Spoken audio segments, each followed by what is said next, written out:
Okay, friends, it's just about 5 a.m. and you're right here at Meiers. Check it out. We got a team coming in right now. Look at that. Look at that. Hey, that's somebody we know well. Jake Witkop in the Meier right now. He's got to get checked in, so the vets are all running out right now, friends. Like I mentioned in the post this morning, it's a little bit warmed up. No snow right now. There's Matt Hall sitting there. We got Nick Petit in, Brent Sass, Jessie Holmes, Cody Strathe, and now Jake. And a little group coming in behind, so you're just getting the first live stream of the day here, friends. Thanks for joining us around the world. You're at Meier. You're at Meier right now. There's a Jake Witkop getting signed in right there. He's getting his gear checked, and then here's his dogs right now. We got teams already in, and you're getting the live action right now from Meier Lake right here. You can see the other teams that are parked. Nick Petit off in the distance there. Jessie Holmes, Brent Sass, Cody Strathe, and Jake Witkop. And then we have a little group coming in right now. So great time to get live, great time to share the feed. You're dark 30 here in Alaska, 5 a.m. We got into the checkpoint about 1 or so a.m. from Chistachina. It was lightly snowing all night. Temperatures have warmed up a little bit. There's Nick right there, if you're a Nick Petit fan. He's doing his thing. He's got his cooker going. Jake Witkop's in right now. He's about to go parking right now. It's just kind of right around. All the vets and race officials working like crazy here. To the right, over by the headlamp. There you go. No, it is lit. They're getting that sorted out. The old parking master here getting the. There goes Jake. He's going to go find his spot. There's his team. And thanks to all the handlers who make this happen. They are up all night, taking little cat naps. Meier Lake Roadhouse here stayed open all night, serving food. People sleeping on the floor, different places. That's Jake Witkop into Meier Lake right there with Cody Strathe, Jessie Holmes, Nick Petit, Brent Sass already in. There you go right there. See that cooker going? Nick's got his little routine going down. There's Team Petit, 5-time previous winner. So you're now on kind of day 2 of the 2024 Copper Basin 300. Thanks for joining. Right on. Sonny's from Illinois. I grew up in Wilmette area. Was born at the Northwestern Hospital. Chicago's in my blood. All right, here we go. There's Nick. More teams will be coming around the corner here. This got a light set up right here. And your vets. That's what this looks like. So if you're wondering, there you go. We have kind of intermittent service here. Right now we're getting great service, which is fantastic. So that's where the next team will come in. And they'll grab their handlers will have grabbed a bale of straw, and we'll have set up their sled somewhere down here.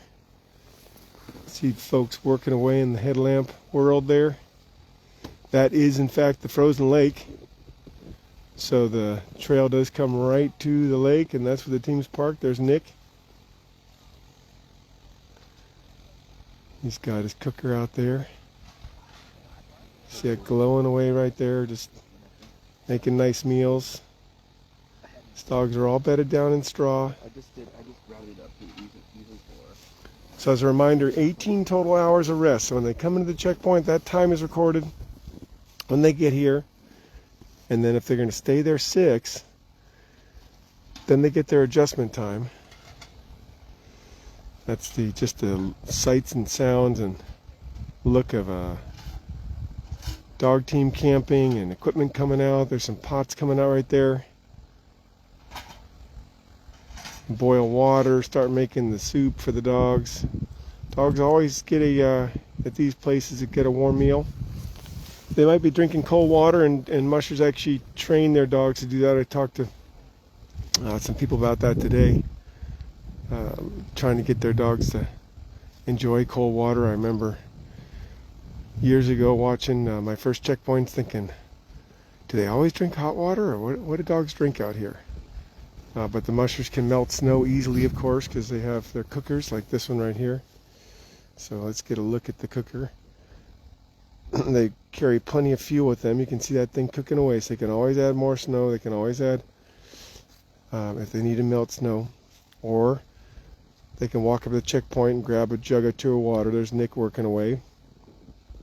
The whole vet team was out here. Good morning, thanks for joining us. We have Maria from Budapest, Hungary. That's great, and Sharon Cole. Yep, Brent's in. I talked to him this morning. It's warmer. As he walked by, I said, "Hey man, it feels warm to me." He said, "Yep." So in other words, the snow let up a little bit. Temperatures are stable. I'd say in the teens or 20s here, maybe. Trackleaders.com is where you want to be following the trackers. For those who've been doing that, you might see a couple anomalies. There's some people who are maybe missing on the tracker board who should be out there. So don't get too concerned if that happens. Stay tuned to the Copper Basin site. You'll be able to see what they have.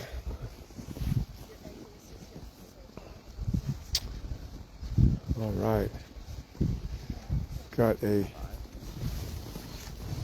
We've got a Cody sighting right there. Look at that. And we're waiting on Paige. She should be in any minute. So there's Cody. All you Cody fans. Cody Strathe is heading in to get his coffee and rest. So basically the layout, you can see we have the blinky lights up there thanks to the support there. And then there's the roadhouse right there where people have trucks parked everywhere. People are sleeping different places. Some folks have rooms, some folks have trucks, some folks have floor space. They've kindly stayed open all night here. And then the race team officials are right here. There's the light stand. That's that cabin. So this year the teams come in over the road and past the cabin. And in years past, they actually do the opposite. So we're waiting on a few more teams coming in. It's about 5 in the morning here. Not as cold as Helena, Montana. Right now, Meier Lake, Alaska is warmer than Helena, Montana. It's definitely not minus 20 here. We are having nice, probably 20s, 15. No snow though falling right now. The whole drive from Chisachina to Meier Lake was snowy, slow, and quite beautiful. It was about 7 or 8 degrees. You know, I come from the wildfire background. I got an 18-year career, and we have a rule in wildfire that you don't drive after 10 p.m. You have to bed down and get a hotel, and the reason for that is fatigue driving is a real deal. So here we come to mushing, and then everybody's driving after 10 p.m. So you really got to keep mushers and handlers in your thoughts and prayers. It's actually a pretty dangerous situation out there to have everybody on the roads late at night, tired, up all morning, up all day. There you go. There's Nick Petit's team and Jessie Holmes' team right there. Jessie's team's off to the left, just resting.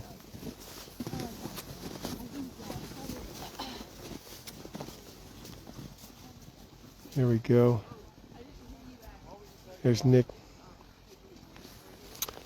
And there's Jake Witkop. He just came in. That's that green. If you're a Jake fan, Bib 3 just came in live at the beginning of the stream here. Looking good. And then we got a little group of mushers coming in next. Headlamps everywhere. Wow, it does sound like it's cold in the lower 48. So glad hopefully winter's setting in down there. You know, Minnesota didn't have snow for a long time. We're glad that they have it now. I'll put back a little bit. There's Nick again. And we're about to see teams coming in. We got a birthday boy today, Jason Mackey, right on. He's not in this race, but he's a neighbor down there in Kinnick, so happy birthday, Jason. And again, Headlamp World over there. Cody Strathe just walked on by. He's heading inside to get his rest and restroom and all that stuff. Maslow's hierarchy of needs. More teams coming right here.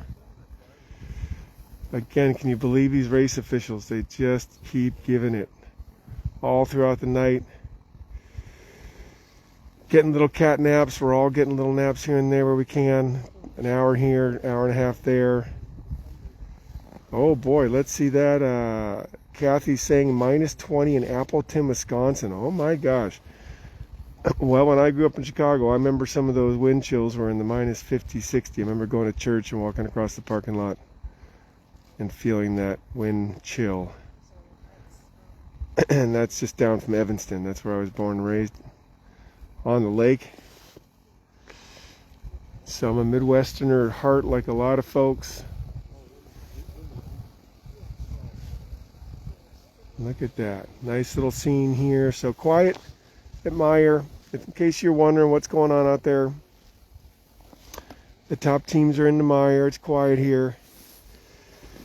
They're just doing all their routines. I think Nick took about 3.5 hours at Chistochina. So that's something to look at, you know, when you're talking strategy, is how long did the mushers take at places. Because again, they have to accumulate 18 hours total, and then they have to declare one break of 6 hours. So that's the strategy for Copper Basin. I know our photographer team is up. Vet team is up.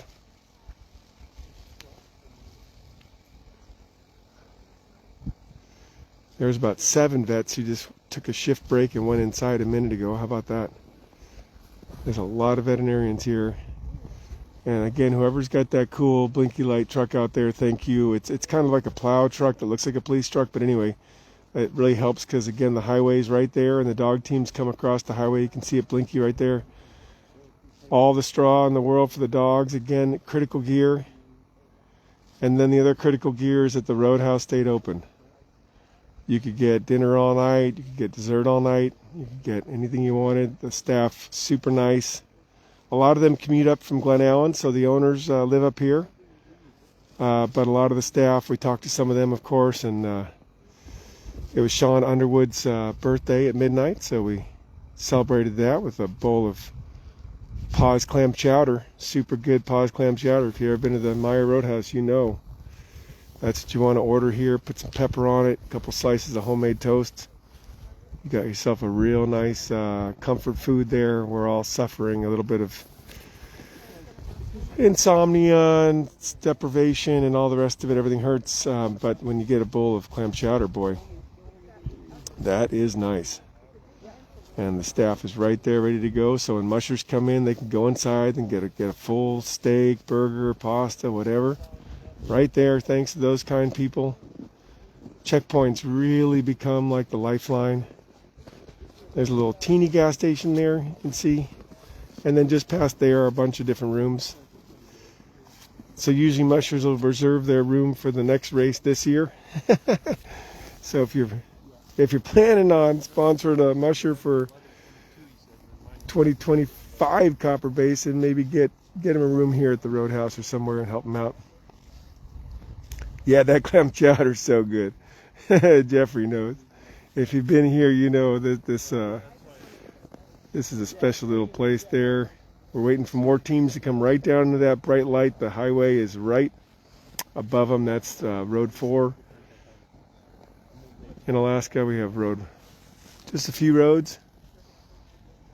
And there we go. We'll turn it around here while we wait for those teams to come in.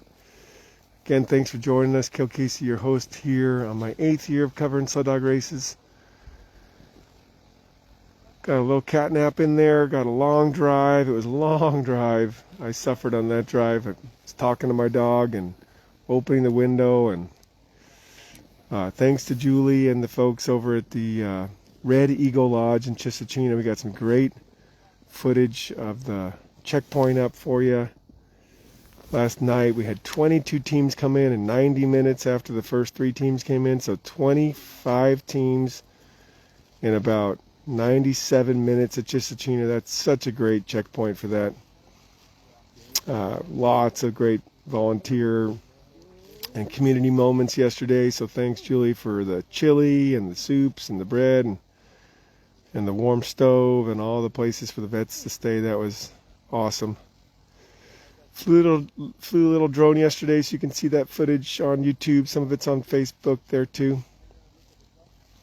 So I took my DJI Mini 3 Pro and gave you the eagle's view up the highway, so you can go fly up the trail if you want. The trail kind of parallels the road, or in this area, this first section yesterday to today, so you can get an idea what the mushers are traveling through. Beautiful river corridor, mountain corridor. Wrangell St. Elias National Park is what Glen Allen is the gateway for. So when you think about Glen Allen, Alaska, you think about Wrangell St. Elias. You think about the Copper River and the great community that makes it all happen. That's Nick Petit that we're holding on there while we wait for more teams to come in behind. Hey, you bet. Thanks, you all. Appreciate all the support, keeping it going here. We're going to have a nice little group of mushers come in soon, so you're all in a good position to see teams. There's teams resting right there. See that? Nice straw. Dogs are resting. Looking good.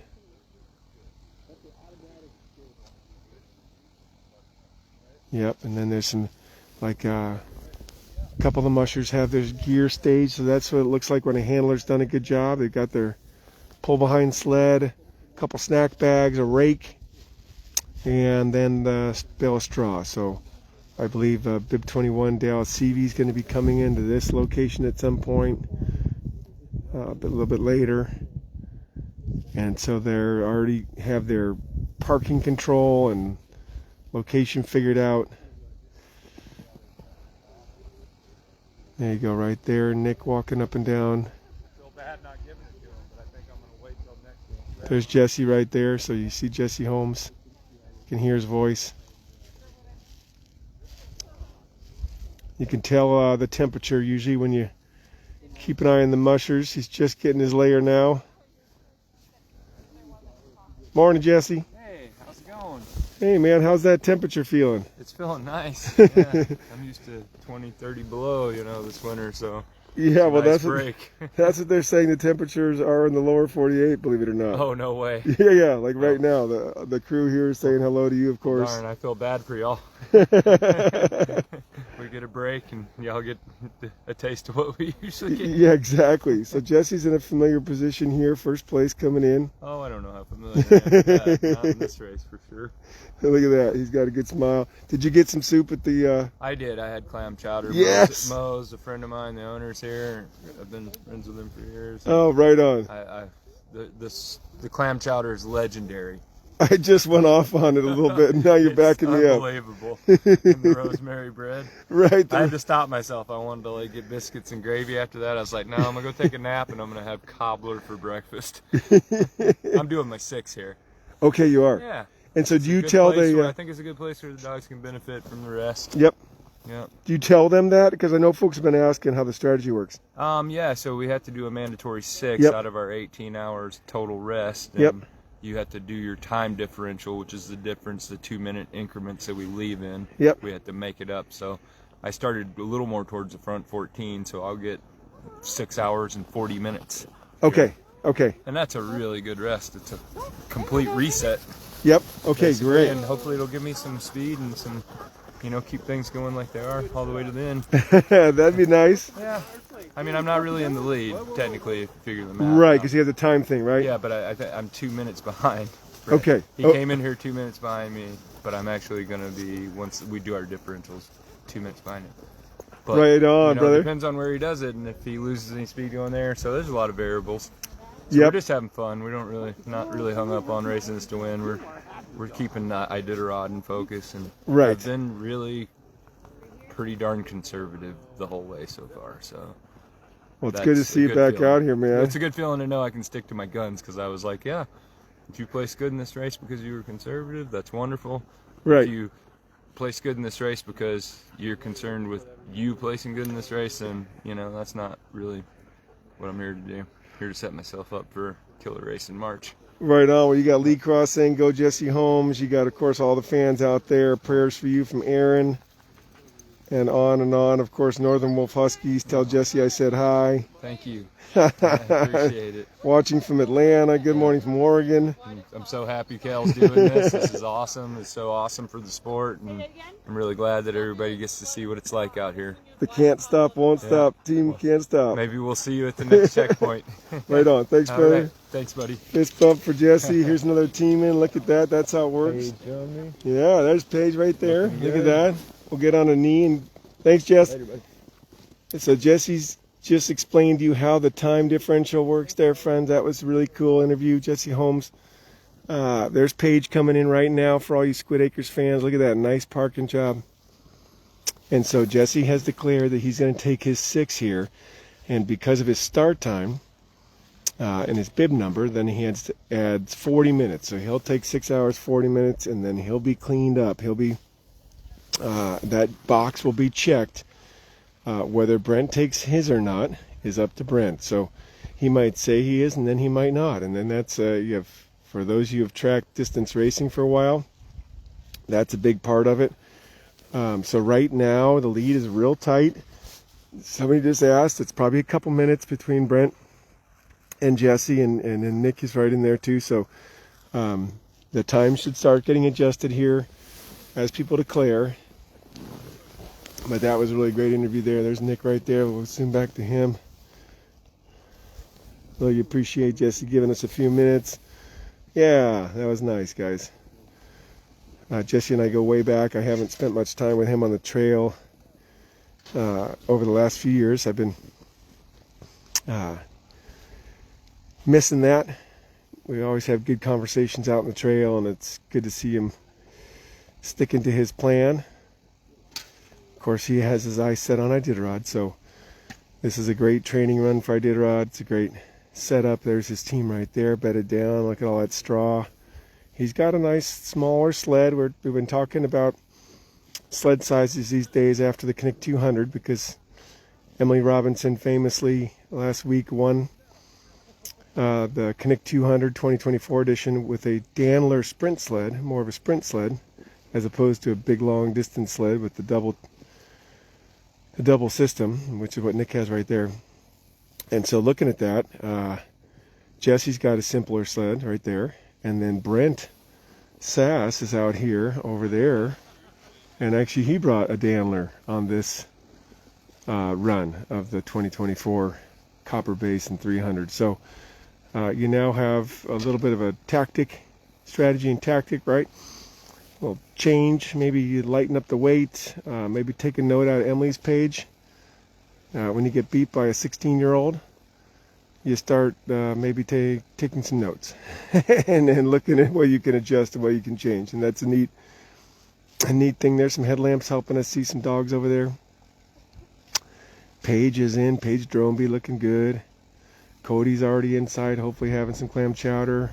Volunteers everywhere. You can see the crew there waiting, clipboards out, light bars on. It's making it look real bright here, friends, but it's dark and it's lonely.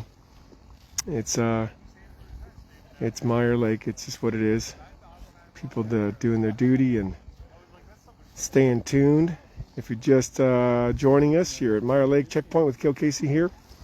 Day 2 of the 2024 Copper Basin 300. Got about 7 teams into the checkpoint. You can see all those on trackleaders.com. And we got Alexander joining us from Snoqualmie. Yeah, you just got a bunch of snow out there. I've done a lot of firefighting in Washington State. And I track your weather. Got a lot of friends there, and so I know you got a bunch of snow. Congratulations. Hopefully it's good, stable, fun snow. And yeah, if you're just joining us, you can swing back about 10 minutes, go back in the old slider bar, and you can see Jessie Holmes just gave us a nice interview. Let us know he had some Pa's clam chowder, and he's thinking cobbler for breakfast, and he's taking his 6. So good little interview there, up close and in person. I think I hear a team coming, or I heard some voices. Let's see. This is what we're looking for right there, is to crossing the highway. There's a headlamp. I'm seeing it. Nobody called it out quite like Barbara does, but there's a dog team. Here we go, friends. headlamp in. This is what it would look like if you were standing right here with these intrepid volunteers. You'd see a headlamp come around and the dog teams swing right through, and look at that.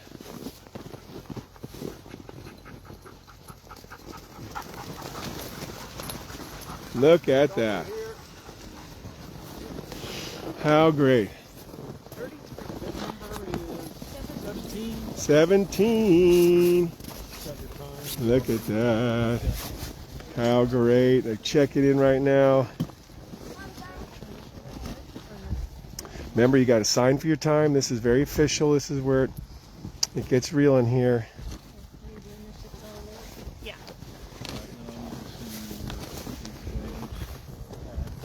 Josi right here. She's got her snow hook going in. There's Josi, bib 17, getting checked out. Got to have her cooker on her, her axe, her snowshoes, all her required gear. Meanwhile, let's get in with these guys.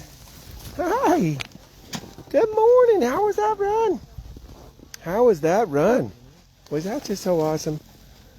Was that 68 miles of beautiful nighttime running? Now it's about 5 a.m. in Alaska, and you're getting into your camp, and you're going to get all your straw and all your stuff. Oh, yeah. That's so nice. Good, clean, happy dogs right here.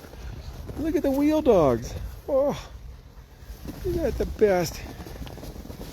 Our big run's the best. All through the night when it's cooler. You guys going to all take snow baths all at once? Is everybody going to take a snow bath? Yeah, get it. Lead dogs are up there bathing. Everybody's happy on this team. Josi, you got to be proud of this team right here. There she goes. Nice work. There she is. Getting in. Happy dogs. Taking snow baths. Going to her parking spot. Family helping out. Bib 17 in. Go to trackleaders.com. That catches you up. Once you can kind of do the little telemetry, you'll see the little numbers bouncing around the track there, and you kind of get an idea of what's going on. You can choose your favorites. Look at the race flow. You can replay. There's a lot going on with track leaders. Usually there's some posts online that help explain things. There are different Musher fan groups out there you can join. But there's Josi's team right there swinging around, getting parked. Look how happy. Boom, bounce, bounce. So it was 50 miles from the start to Chisachina, 68 miles up and over the highest rise, the highest elevation in Alaska for mushing, about 4,000 feet. They call it the bump, but it's actually like a 2-3 hour climb. And so coming from Chisachina to Meier Lake is a climb for sure.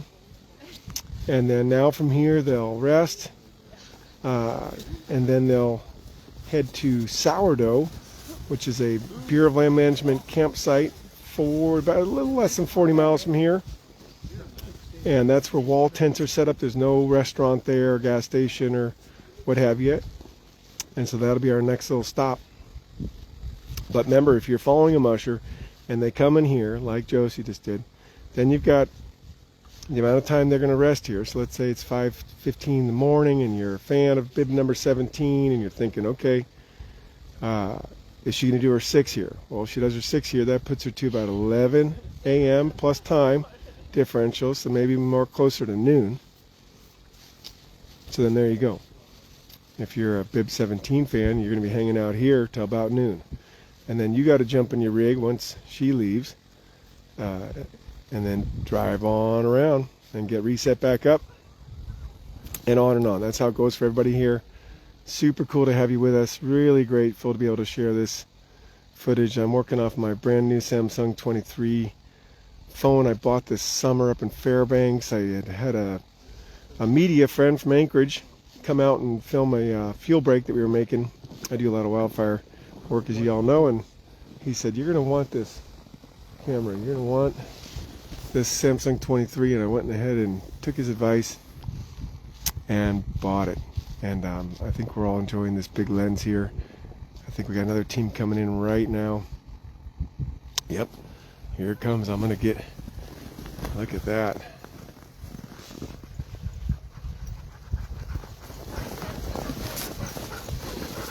There we go.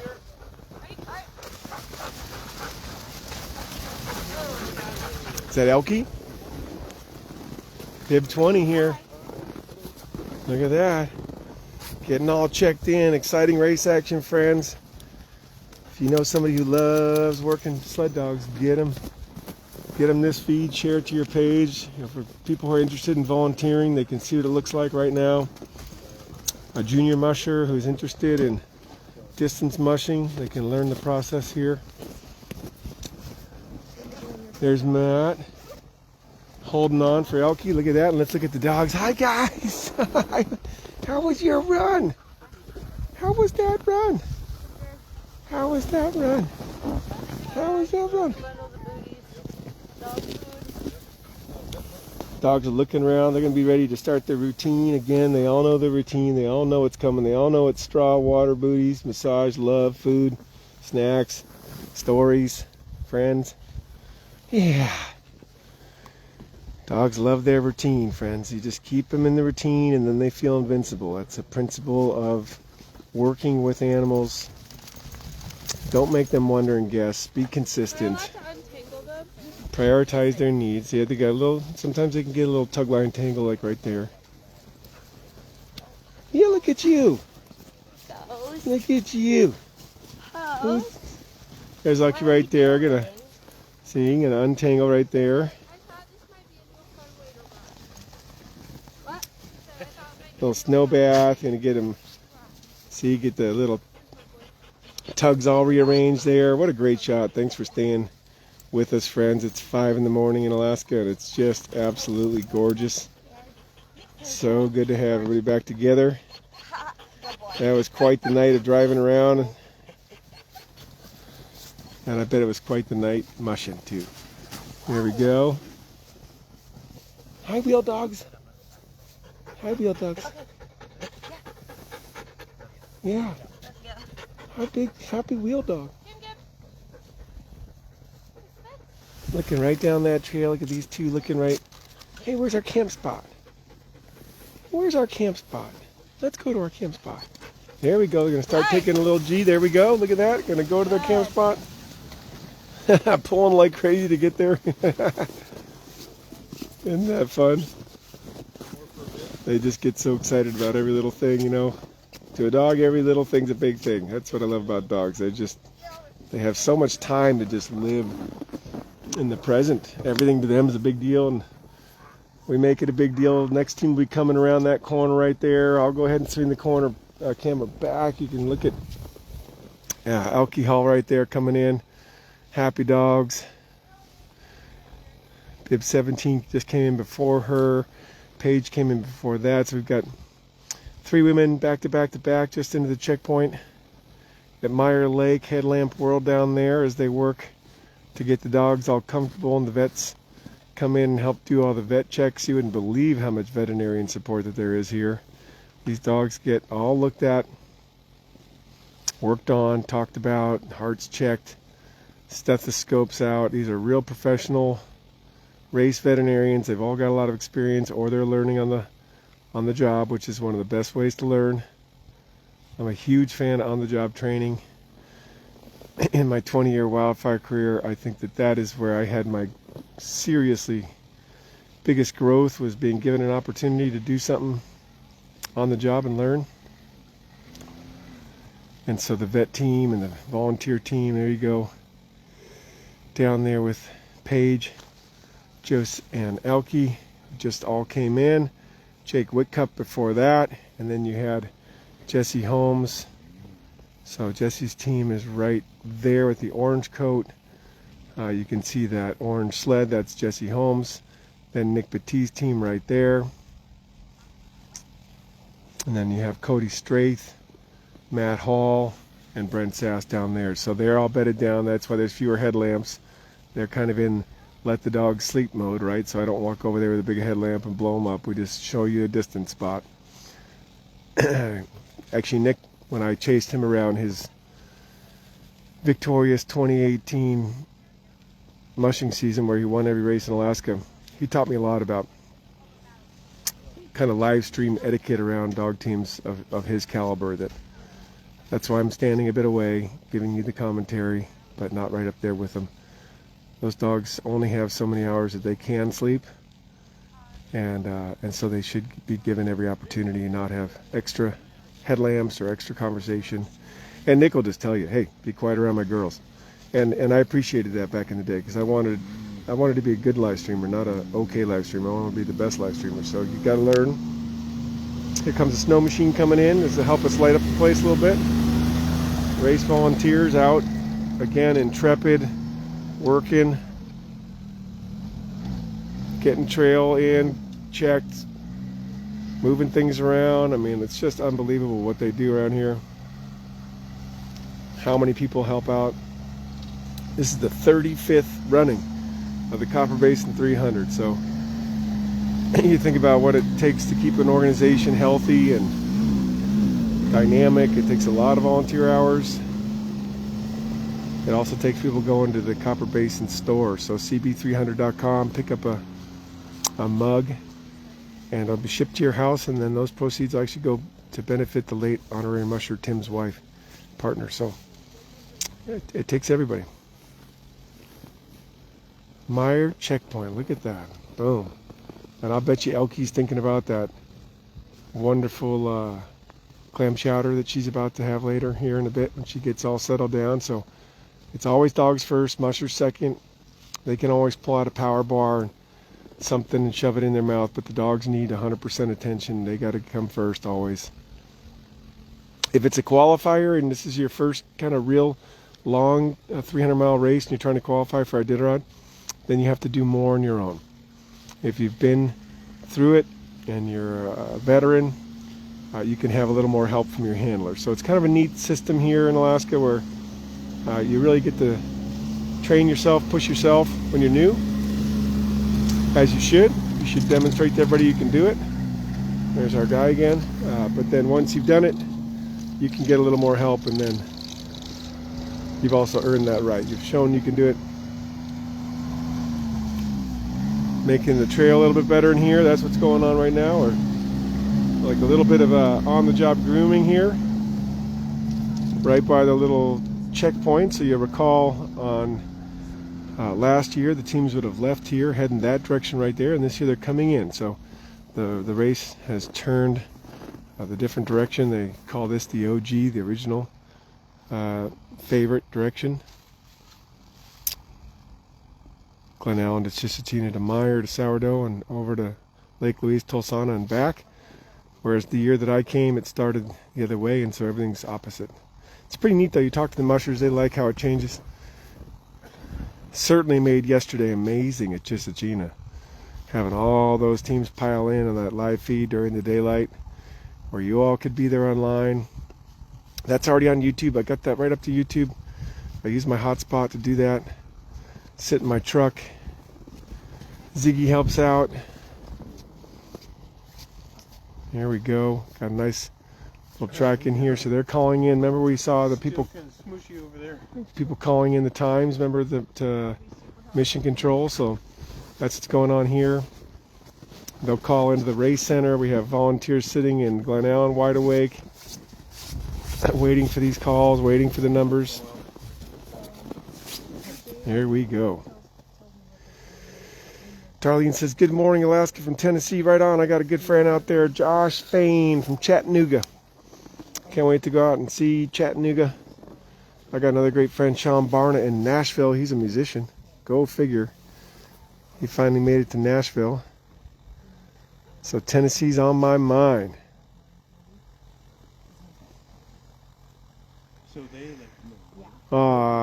Thanks, Brittany, saying that I take time to explain things. Well, it's a complicated system here, and it does require a little bit of in-depth understanding because, boy, you know, it's such a small group of people in the world know how this works and actually are part of these races. I've traveled the world filming sled dogs. I've been hired by big organizations to do it for world championships and things like that. And this distance community has a challenge like no other because who else does a 96-hour race or a 120-hour race like I did, 240-hour race? You know, so You have all these marathon type processes. Oh, there's another bale of straw. You can always tell when the straw is coming in. Watch your back out there. Always use your legs. Remember, don't twist. Use your safe lifting techniques, friends. Look at that. Oh, for the next group? Yeah, next. Good morning from Minnesota. This is Jennifer, right on. Hopefully your snow is setting up. There's Matt. I miss you, brother. Matt's from the UK. He's from the old sprint world. Miss you, Matt. It's been a while.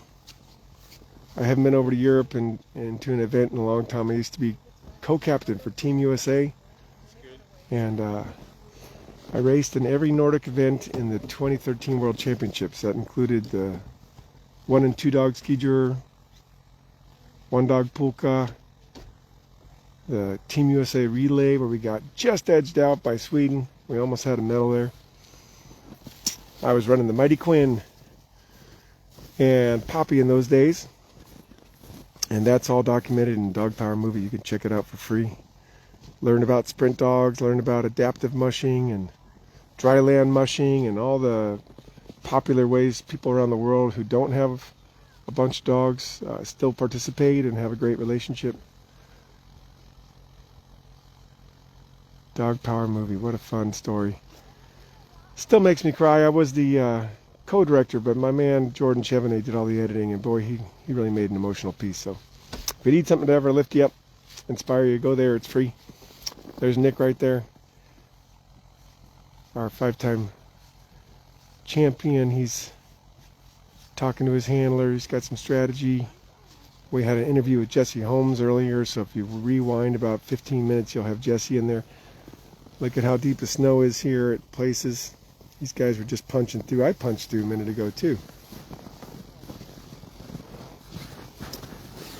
Yep, see? You can just punch right through the snow here. And this is when teams do come through. They come through right here. Like you can see the stop sign. So that is the highway. It's a pretty wild event. When there's a whole bunch of teams coming, and if it's daytime or there's traffic, it's not that there's a ton of traffic out here, but of course there is. There's Dallas Seavey's crew up there looking for Dallas. I'll zoom in so you can see that. Bib 21, they're looking for the rookie Dallas Seavey, who has not done the Copper Basin before. All right, Raymond Walker's joining us from the UK. Yep, about 5:15, 5:20 a.m. here. Afternoon across the world. Whether you're live or on the rebroadcast, thanks for all the support, all the comments. There we go, we're getting some waves up there while they're patiently waiting.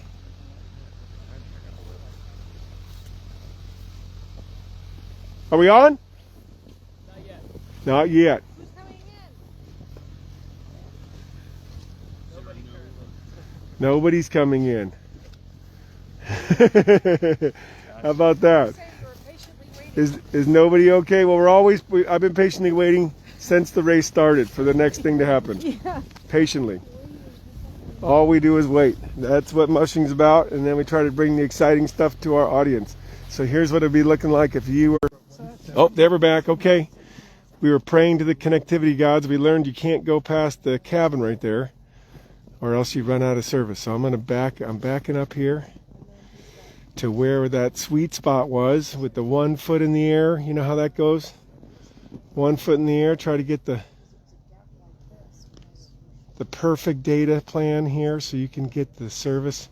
Okay, Danielle says it's minus 50 in Alberta. Oh my gosh. We're definitely much warmer here, Danielle. Alaska ice fields down in Arizona, hanging out down there. Matt was saying Finland for the World Championship next year. Maybe I'll make that. That would be great. Thanks. Look at that. Minus 50 in Alberta. Holy moly. Now, a little fun fact for those of you who have driven to Alaska from the lower 48.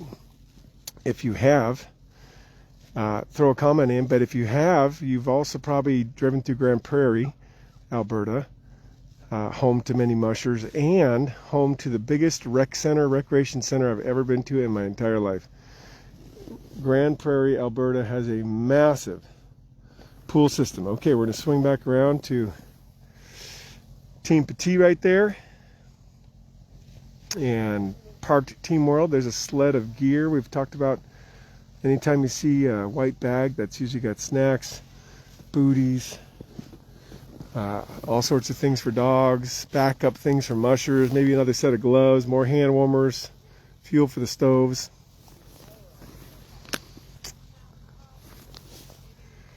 Look at that. Love Grand Prairie. I've driven to Alaska 3 times, moving my vehicles and different things up when I moved from Colorado, and I've stopped in Grand Prairie and just been in awe. I usually stop at every rec center and do a swim or some weights or something. Whitehorse has a very nice one. They call it the Olympic Training Center. But the Grand Prairie one, because it's a hydrofracking oil and gas boomtown with tons of families and kids everywhere, they have like double lazy pool and Olympic everything, and it's amazing. So do the drive someday if you have a chance. Or maybe you'll just wait long enough to do it in the era of self-driving cars, and you'll just have a car that drives you all the way up where you can just relax. That'd be kind of cool. Because it's a long drive, friends, and it's painful, but it's got a nice hot spring in British Columbia, Liard Hot Spring, that everybody pulls over at. And British Columbia government has done a great job with that one. It's a river hot spring you can sit in. Talk to all the different travelers who are also in pain like you are after hundreds of hours driving. It's not that much, but it's a lot. Okay, you're looking down there at like Paige and Elke and Josi right there. That new group that just came in. And what we found is if we walk past the little cabin here, then we lose cell service. So I talked to one of the locals, George, in town before I left at Race Central, and he said, yep, just keep an eye out at Meier Lake. You might hit a dead spot there. And the goal is to never hit a dead spot. Look at that straw going down. You can see those dogs are like, yeah. Even from here, I can tell what they're thinking. They're like, give me that straw. I'm ready to make myself a little happy place. There's that straw getting all moved around. That's probably Elke right there. Elke Hall making straw for her dogs. You can see that making little circles. Look at that, bedding them down. Nice. More straw. And what the straw does is all, it's brand new straw, so it's got all that kind of tubular shape. That keeps the dogs off the snow. That allows them to instantly have their own heat reflect back to them, and they are pumping out the heat. They're burning lots of calories, 6,000 to 8,000 calories a day, thousands and thousands of calories. Pretty much mushers will feed their dogs whatever they want to eat. They bring enough snacks, so if the team becomes ravenous, they can meet that need. Almost always mushers have extra food because they're always thinking about what's optimum, what's the most I can get in them, possibly if they're really hungry. Sometimes teams have a little hesitancy, maybe if it's too hot or something like that, to eat a big meal. But generally speaking, you're trying to build consistency into their training, consistency into everything, so that they just get used to everything. They get used to the booties coming on and off. They get used to the harnesses and the coats coming on and off. They get used to the food and the high protein, high fat. So when we buy dog food at the store, we're not looking for low anything. We're looking for usually about 32. Some dog foods go even more. So what that means is 32% fat, 32% protein.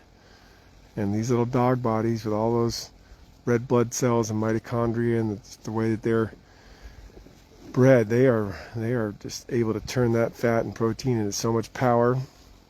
And because they have all those mitochondria in their bloodstream from training so much, they are able to just rock and roll. That's why they love to run so much. That's why you see them so happy and excited, because their bodies are looking to be busy. I'm keeping my eye over my right shoulder here now to see if I can bring you the next team coming through. But we're going to keep the distant shot. So what would you be doing if you were to checkpoint? Well, you'd be probably standing around with a headlamp on, just wondering what's going on. So you can do that at home right now. You can have me do it for you and just show you what's going on. There's just a lot of dog care. and then people preparing for more dog care. So here comes a handler sled. Well, look at that cool snowflake. You're about to get a good light show. Isn't that fun? Whoop. There's the snowflake reflector. Here comes bale of straw. So that's what's going on. Just a whole lot of dog care. Sled's being moved out, and then what happens is once the team heads off, so for example, Sean Underwood and I were handling for Sean Williams. So once Sean headed off from Chisachina, then we grab our rake that we bring with us. I love that snowflake. Good example of reflective gear working. We bring the rake out in the big contractor black trash bags, and we rake up all that straw. It does not just get left out here. Generally speaking, the straw that organizations buy for sled dogs is trying to be as weed-free as possible. Of course, so you don't get anything in their ears or stuck in places. So, but you also have etiquette and rules. Oh, here we go. We're gaggle starting to happen here. Here we go, gaggles. Once you start getting a big gaggle, you start to think about, we're going to get lucky here soon and have another team come in. Yeah, so the straw gets all bagged up, hauled away, and it is trash. Once the dog team has sort of moved onto a bale of straw with all the frisky wiggles and food bits and things, and then it's no longer usable. So there they are coordinating where the next dog team's going. Great coordination out here. Yep, I had well, we are in super remote Alaska here, and I did have a little data blip there a minute ago, and I tried to move up closer to the road, so we're right back to what hopefully is a sweet spot. Relying on a special bandwidth tower here to get all this data out.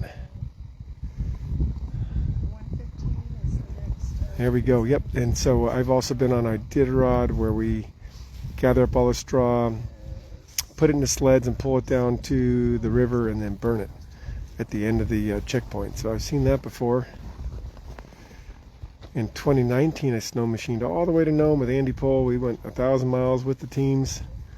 You can see some of those videos on YouTube, some long interviews with Lance Mackey, the late great. Lance always gave me great interviews. He was always happy to connect, and we were friends, and he liked the whole transparency campaign that has been my mission. So Lance would just open up freely and talk, so you can check out some of those and other mushers as well. And then some rescue stories. We got asked to rescue some mushers that year, so I've got those stories online so you can see how that looks. We were out at Iditarod, and we had the only snow machines, so the race officials asked us to respond to a couple mushers in distress, and we made a plan. In wildfire, you learn go slow to go fast is the best way to do things. So we made a good plan. We went out, unloaded our snow machines, and went out and took care of the mushers and got them moving back with their dog teams. And it was actually a pretty cool moment, because what was a really hard moment turned into a great ending for the dogs. They all got to mush into Iditarod and be greeted by about 30 people and treated like champs. And yes, that was the end of their race, because those mushers had hit their button. And in the long Iditarod, you have a spot tracker, so if you hit that button, you have asked for assistance and you're no longer in the race. So had a lot of different experiences over the years being out here. Right now I'm standing with double boots on. I've got Neos over boots, and that's from learning that your feet will freeze on this ice. We're standing on a frozen lake here, Meier Lake, and so one way to protect your feet is I have my Lobens wool Scandinavian style boots, and then I have my Neos over boots with spikes, and so that's what's keeping my feet warm right now. Even though the temps are mainly just in the teens, we're actually pretty mild for Alaska. You can see there's no snow falling here at the checkpoint. Yep, Northern Wolf Huskies just said, Lance is my friend. I miss him so much. He helped me through cancer, breast cancer. Yeah, no, he was just, you know, I mean, there's a reason why he was so beloved, right? His personality, the way he would connect with people and his vulnerabilities. My special Lance moment was that our movies screened together near Aspen at the 5 Point Festival, and he won movie of the festival, but because there was 2 dog movies, The Great Alone and Dog Power movie, they made a little block for us, and we had a panel discussion, and Lori Brandt and Lynn Whipple and friends of mine brought sled dogs, and we had our sled dogs, and Lance flew in. It was just really cool to spend time with him and then be on a panel together and have his movie take the whole festival. Cancer survivor himself, so. All right, we're waiting on some more teams here, friends. We are waiting on teams.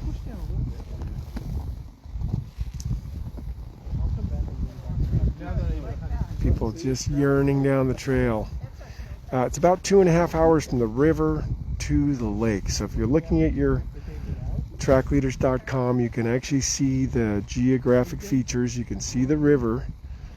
And then when you see that trail come off the river and kind of horseshoe around down to Meier Lake, we've been seeing about 5 to 7 mile an hour average speeds there. So about 2 to 3 hours for a team to get around the horseshoe. So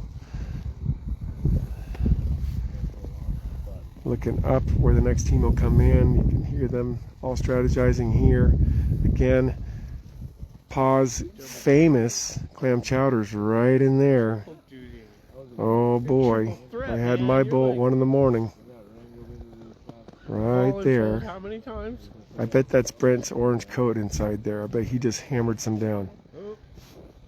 Are we here? Are we here? Looks like we got maybe a team coming.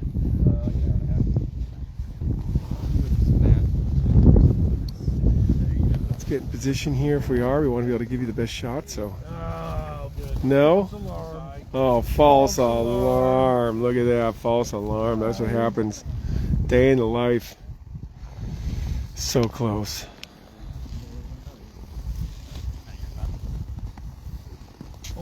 Yep, there's yeah, jump on, subscribe to that YouTube channel. I actually have a lot of footage over the years that I'm going to start putting up that I never really put anywhere, that I filmed a ton, and stories like that. Okay, we're hoping we see some. There's Kate TN. Hi Kate, good to have you with us. My middle school girlfriend from way back. And here I am standing on the ice. I'm actually quite warm, it's really nice. I got my big, huge parka on, friends, so no worries here. Of course, my hands are the ones that suffer usually. But anyway, we're working on dog teams. Here's some dog teams out here. They are doing their business, getting food and love and care and naps. And there's a lot of female power out at that end of the ice. We just had 3 teams come in, Josi, Elke, and Paige. All with happy dogs, looking great. All right, the mama's from Pittsburgh, Pennsylvania, right on. Yep, you can actually Google right now, Lance Mackey, KLKC Live, and you'll see the videos there. Some long interviews. He talks all about his racing and his first trip to Hawaii and all that stuff. So, the late, great Lance Mackey. I remember when his mom passed away, we used to hang out in Nome. She was a fan, and I was live streaming all the finishes, and we would hang out, Jason's son, and then their mom and I would be like the little Nome crew, you know, waiting on the boys to come in, Lance and Jason. And so I used to stop by the house and drop off harnesses and coats and things. They had a place outside in Anana. Pull in and visit with mom, and she's in the Great Alone, just a tough woman. And we had a big funeral for her at Jansen Funeral Homes in Wasilla. Never forget it. Drove down there from Willow, and there was hundreds and hundreds of people celebrating Lance's mom's life. All the mushers came out. Okay, look at the crew just keeps on growing here. There's just more and more anticipation. This is how it goes.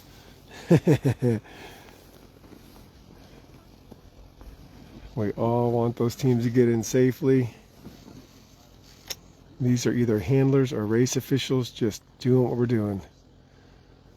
Standing out in the dark with each other. How many people are following you? Oh, millions. A million?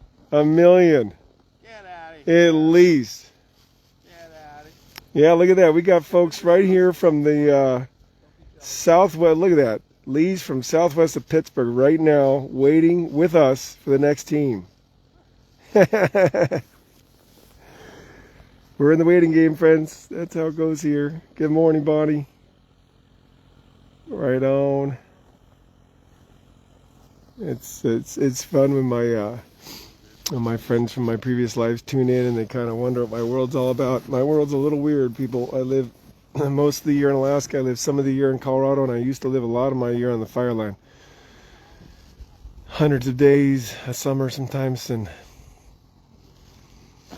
I'm supposed to be mushing more. Carrie, my business partner, keeps saying, Kale, aren't you supposed to be mushing instead of filming? Not that she doesn't want to support the mission, because she knows what it means to everybody. But my progression was supposed to be from sprint musher to business builder to distance musher. And I'm kind of hung up right now on finishing building the business because we have employee housing that we're finishing and we have our super dog yard that we're finishing. But I haven't quite put the time into the mushing part because I keep coming out with my camera. Connect 100, Connect 200, now the Copper Basin, and then I'll be at the Fur Rendezvous, downtown Anchorage, third weekend in February. Actually, I think that's the way that month works. It's the fourth weekend. It's a weird month.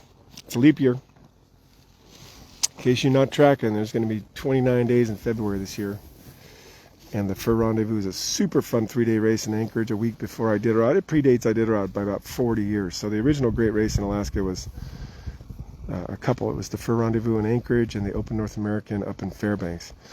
And then many years later, in the 70s, after many decades of tradition, the George Atla era and all the great Doc Holliday, all those eras, all those wonderful, the Beifelds, the Wrights, Village Dogs coming in to race in Anchorage. There was decades and decades of that before Iditarod. And then Iditarod popped up in the 70s as a long-distance experiment by Joe Renton Sr. And that's how we got the Iditarod. But because it's such a huge story with the Serum Run, everybody thinks that that was kind of the original great race, and it certainly was not. It was a much later addition to kind of bring back long-distance, but it took a lot of logistical support, just like it does now. It takes all sorts of coordination, and so just for many decades, that was not possible. What was possible was people showing up in Anchorage and doing a 3-day race, 25 miles each day, all through the city streets, starting on 4th Ave. So that's the tradition that carries on, and I'm honored to be in my 6th year of being the official live streamer. So join me there. That'll be on the Fur Rendezvous page. We have thousands of people tune in for that, and thousands of people on the street, and boy is it fun. It is just a blast. So there's Maureen from Yosemite area. You've had some fires over the years, Maureen. In that Yosemite area, here we go. We're just kind of keeping an eye out for when that next team's going to come around the corner. There's another handler or volunteer poking their head around, just wearing a sweatshirt. So if you're wondering if it's cold or not, well, this person's just wearing like a sweatshirt. Not even a parka at 5:30 in the morning now here. And just a reminder, this section of trail from Chistochina to here, 68 miles. So if you're doing 7 to or so miles per hour, it's going to take you about that long, right? Start doing the math. If you can pick up the speed a little quicker, if the snow slows you down or the temps or what have you, a little slower. So about 68 miles, and they go over a very high pass. So there's a It's not talked about that much, but it is thought to be the highest pass in Alaska for mushing. So that's what the teams are coming in from when they come in here. And they know they're going to get a good rest because they know how this works. They train for this. When they've run a while, they know they're going to get bedded down. The cool thing is back here in what we can now call the nursery, it's very quiet. Very, very quiet, which is great. I love this. It was a little hectic at Chisachina. All those teams coming and going. And I always, just wish it were a little quieter. But here we go. There's Jessie Holmes' team right there on the left, all bedded down, sleeping nicely. Nick Petit's team right next to him. So there's some of the top teams right here. And then right to the right, Brent Sass's team. Bedded down, sleeping. Dogs all curled up on that nice straw. Some have coats on, some don't. Temps don't necessarily beget coats right now. It's not like it's in a real situation and there's no real frost issue.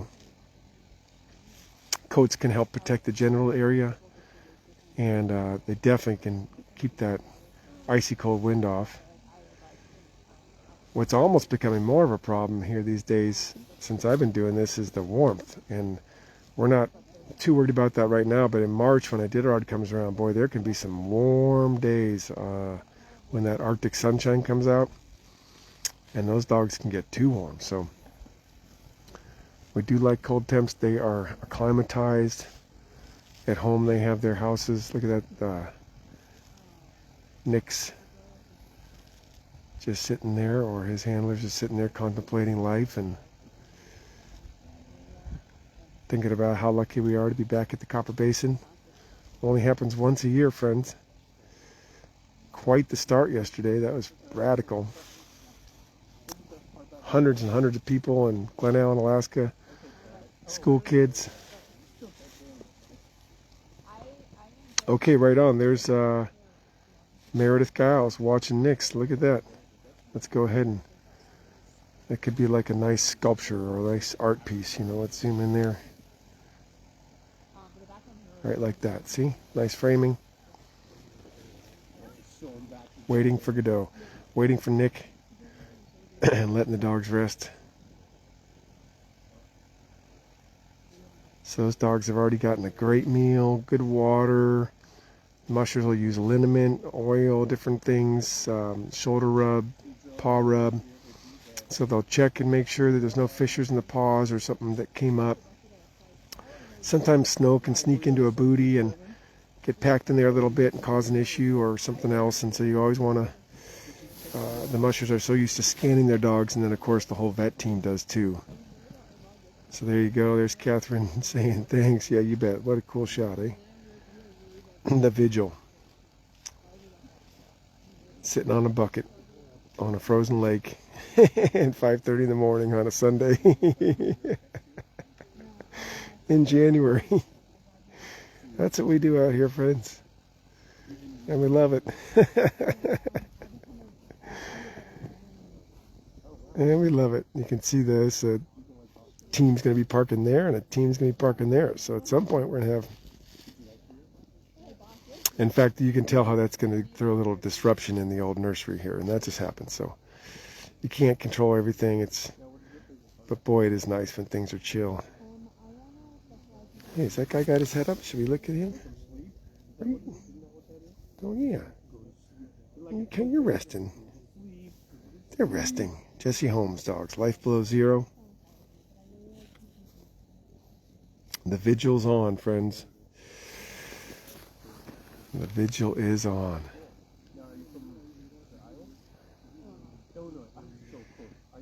So we've been talking about qualifiers. So in a qualifier, if you're a musher who has not done the qualifiers, so qualifier includes this race, a 300-mile race, and some 150, 200-mile races. If you haven't completed your 2 qualifiers, then, for example, you should be walking from your dog team to the water source and getting the water. You should be doing everything to prepare your cooker, And maybe if you're a veteran, so for example, if you go back to some of my footage from other races, you're going to see veterans like Brenda Mackey and Will Rhodes, who couldn't be here today because they're sick. Well, because they're veterans, like for example, when Brenda or Will would pull into a checkpoint, their partner might have the cooker going, for example, because they're veterans. Whereas a rookie would need to get that cooker going, demonstrate that they brought the heat with them, the yellow bottles, and that they can pour it in the cooker, and that they have a cooker that's functional. They know how to light the cooker. They can get all the snow melt. So there's the difference, right? In this community, because this is the way we live, right? This camping is, when we train back home in Willow, any musher who's here, they're doing these type of sets back home. They're doing 50 miles, then they're simulating camping, and then they're going to rest for 4 to 6 hours, and they're going to do more. They call them sets. And so like Dallas Seavey or Mid Seavey or somebody talking at the whatever corner store might be saying something like, I did a set, or I'm going to do a set at 300. And they're going to train at home as if it were like a 300-mile sled dog race or a section of Iditarod. Okay, here we go. Look at that. And again, Barbara Reddington missing the call out. If Barbara Reddington were here, we would all her dog team. Here we go, team in, yay. All right, these are X-Bax harnesses, so these cannot be Dallas because he's running freight harnesses. Look at that. Necklines, happy frisky lead dogs. Hunter. Sounds like Hunter to me. Look at these happy babies. You gonna go to your little campsite? Are you gonna go to your little campsite? Are you gonna go to your little campsite? How was it leading out there? Was that fun? Did you guys have fun on the trail? These are Reddington dogs here, looking great. Wiggly. Oh yeah. Are you happy one? Are you a happy one? I think you're stoked. You're feeling really good, aren't you? Now those endorphins just all in you. No necklines here. You can tell it makes for a pretty spaghetti team, but they're having fun. A lot of range of motion, a lot of trust. Yeah. Oh, you want to tear that bill apart, don't you? Oh, yeah. Try to take it slow. Oh, shake it, shake it, shake it. That is good. There we go. Look at the focus there.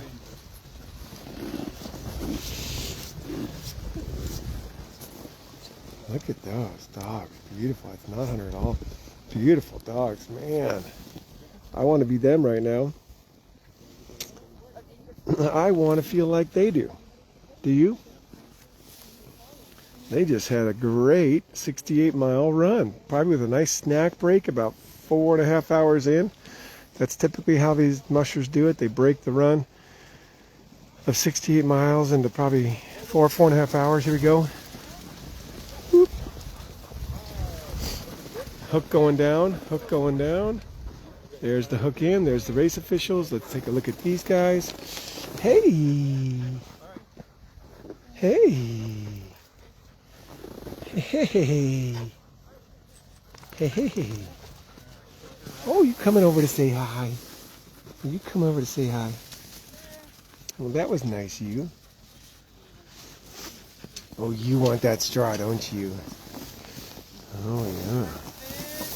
They can smell it. There's straws coming. Yeah. How are you guys?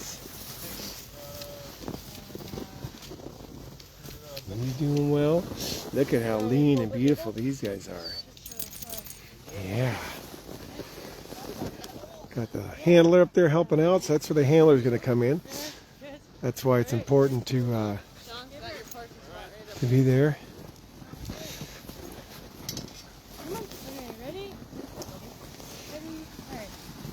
All right. Look at that bib 6 in right there, looking great.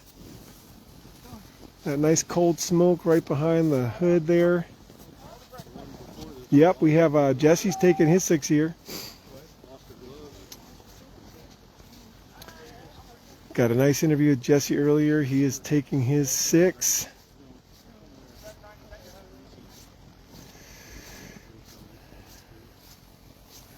I don't think that's just a decoy. I think 6 hours is a good rest. It's not a super long rest, you know, and Iditarod, you have to take a 24, you have to take 8s, you have to take longer. So 6 hours is just a good one. That was Kelsey Winters right there, friends. For you Kelsey Winters fans, not sure for tracker. Somebody's tracker out there was having some issues. Here we go. Teams are starting to move into the nursery next to teams that are already resting. So, again, we hope that they do well. Right there.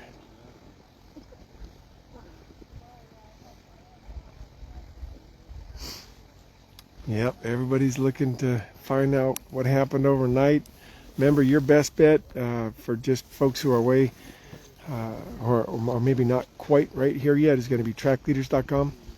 Keep an eye on trackleaders.com and keep an eye on that average mile per hour and then the last time updated. You want to keep an eye on that. Again, volunteers ready to go, waiting on more teams.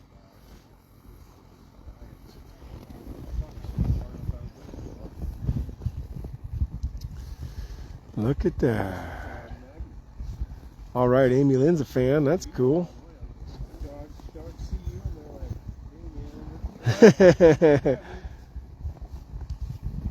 There's Donna right there, one of our race judges. We have about 5 race judges, 1 race marshal. How we doing, Donna? Good. How's our temperature, you think? Warm. Yeah, it is, isn't it? Like 21 degrees I saw my truck. Okay, well, we're getting reports from the lower 48 that folks are seeing minus 20 in Wisconsin and minus 40 places. Ah. The tables have turned, haven't I'm jealous. I like that. I like that 60 below in Sourdough. The tables have turned. That's nothing. No, good for them. Yeah, they exactly. Had a bit of a cold football game yesterday. Yeah, exactly. Dallas should be in next, is what Colleen Ford is saying.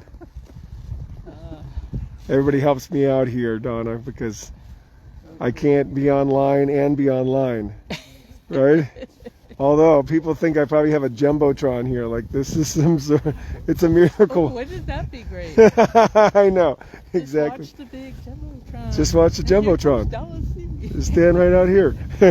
And here's our little dog nursery. Donna's one of the race judges from Paxson. She's looking at the nursery here, just keeping an eye on everything.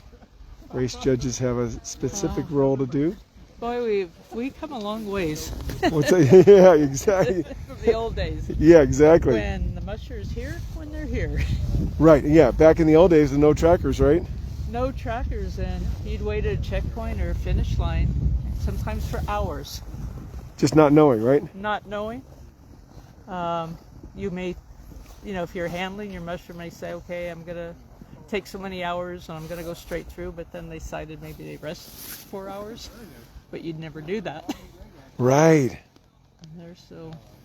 But in a way, some ways I miss it, but. You miss the days before trackers and before. Because there was more mystery, right? An element of surprise, but I have to admit, it's nice when it's, when there is nasty conditions or it is really cold or really windy in Uniclete. You don't have to stand out there forever. Right. Yep. I've been to Uniclete. I love that checkpoint. I do too. That's one of the best checkpoints. Super nice people. I stayed above the burger joint the year I stayed there. Oh, by the checkpoint then.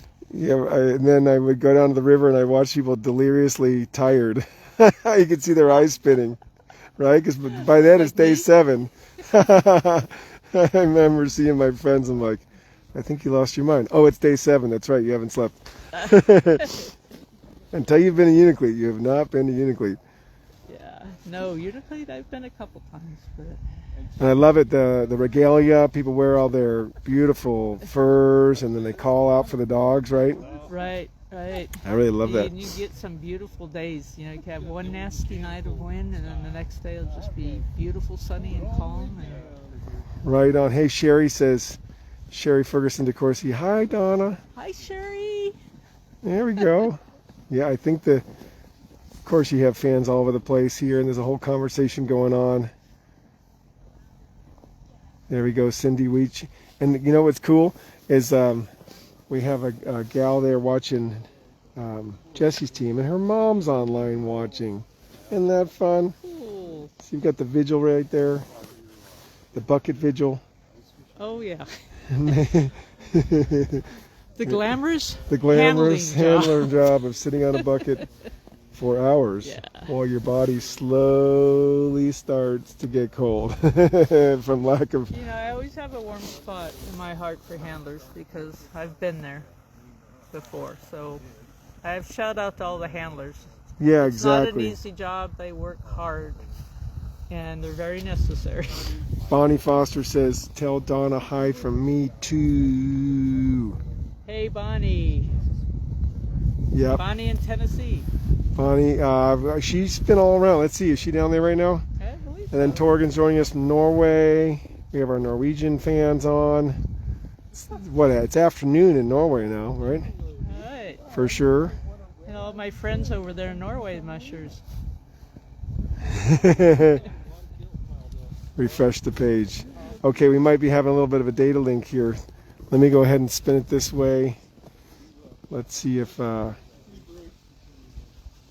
just... Oh, we got a team coming? We have a team coming? Check. Yep. We might have a team coming here, friends. Here we go. Hopefully it's all rolling for you. We are in remote Alaska, friends, off of Highway 4 here. We are many hours from Anchorage. We are many hours from anything. And it's just awesome that we can get this feed out. That was Donna Swope. She's a race judge here. And she was the race marshal at the Knik 200. So that was really neat last weekend to have her out there giving that race and Knik her blessing. 38 mushers. Emily Robinson taking the title of the 2024 Knik 200 champ. That's the Joey Reddington Senior Memorial race. And so we should be seeing Dallas come in here soon, and then we'll close it out there, and I'll go ahead and get things charged up and get ready for the next chapter. There's looks like Ryan or somebody dragging a bag down here. Snacks. Looks like Ryan Reddington there. He's handling for Dan. I know we got some Dan fans out there. There he goes. Just to give you an example of how humble Ryan is. We were sitting up there eating some food, and the waitress didn't know he won Iditarod last year, and I was asking him, so you're a handler, right? I was just chuckling to myself over my water and over my soup, thinking, this is great. He is a handler, but he's also an Iditarod champion. We wear many hats around here. Everybody has to help out, and like Donna said, it's so cool that the handlers are so involved. It looks like we're getting ready for a team to come through. I really wish folks would call it out. It's actually a safety thing. We were talking about that. Barbara does it so well because she knows it's a safety issue. You want the handler to know there's a dog team. You want people to know about their footing. There it is. Here comes the headlamp. Here it comes. I'm going to sneak right in there. Let's get set up for this shot here, friends. Turn up the volume. There's going to be some dogs coming. Here we go. We have waited, and now the reward is coming. Boom. Yep, looks like it's Dallas, friends. Dallas Seavey in the house right here. 5-time Iditarod champion coming in. There's those freight harnesses. There he is. Look at that well-disciplined team, bib 21. There he is. Let's get up close.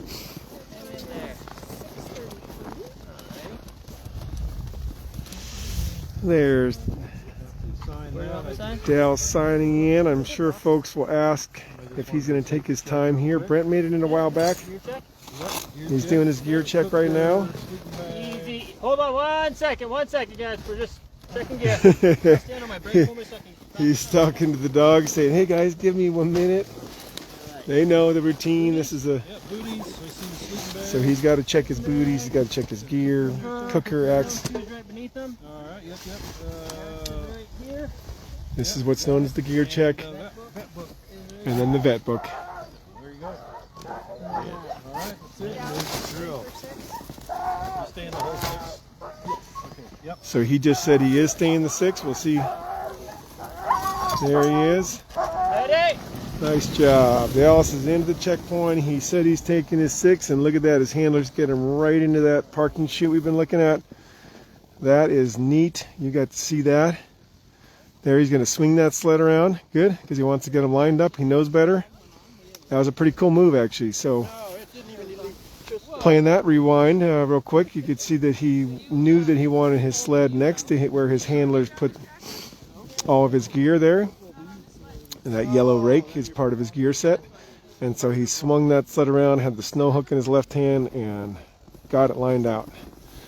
You could also tell when he came in, he expected his dog team to be more calm when they got here, that he expected them to have an understanding that this is the checkpoint and that you're not to go crazy and pull like crazy. So that was kind of a neat moment if you're looking at some of the subtleties of kind of the dog mastery down to rookie. So we have a dog master right there, one of the most winning mushers on earth at his age, and so he has expectations that his team, when they come in, that they're gonna be calm and that they're gonna know that they're coming in to do this right now. They're gonna get their wiggles, get their tug lines taken off, like it's what's happening right now. The straw will come out next. So remember, the musher unclips one of the 2 lines that attaches the dogs and or switches it around. And then, of course, they're going to get that bale of straw ready. Excuse me.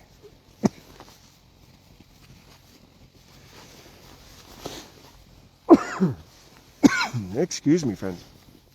Got a little bug in the throat there. We're all putting in long hours. It's been sleepless nights. Got a little cat nap there in the middle of the night.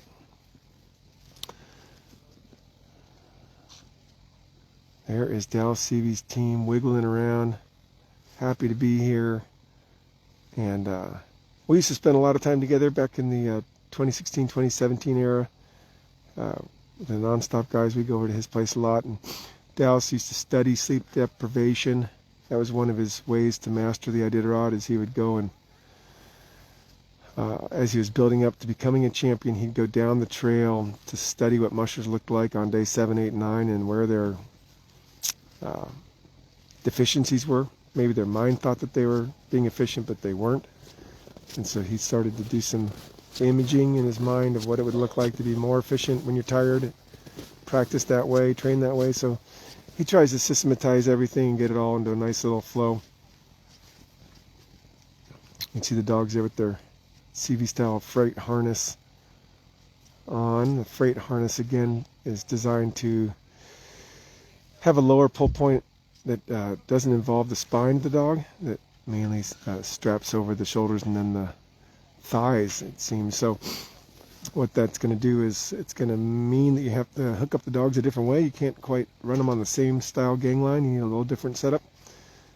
But then the pulling point does not involve their backs. So for example, big heavy sled going uphill, you don't have the line pulling down the backs.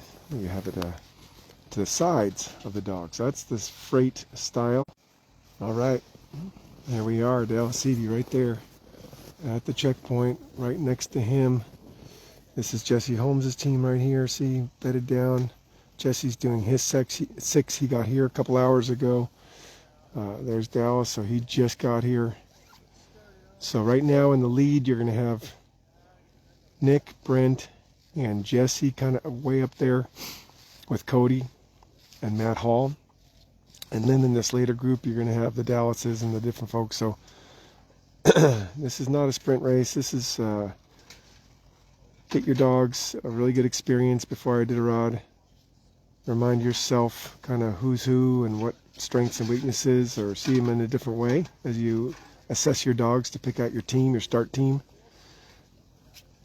I was talking to Jessie earlier, not this morning, but last night, and he said, I said, hey, we missed you at the Knik 100 and 200. And he said, well, I would have liked to have been there, but it's just a little bit too much risk for me to leave Brush Can or bring the dogs down there for a shorter race.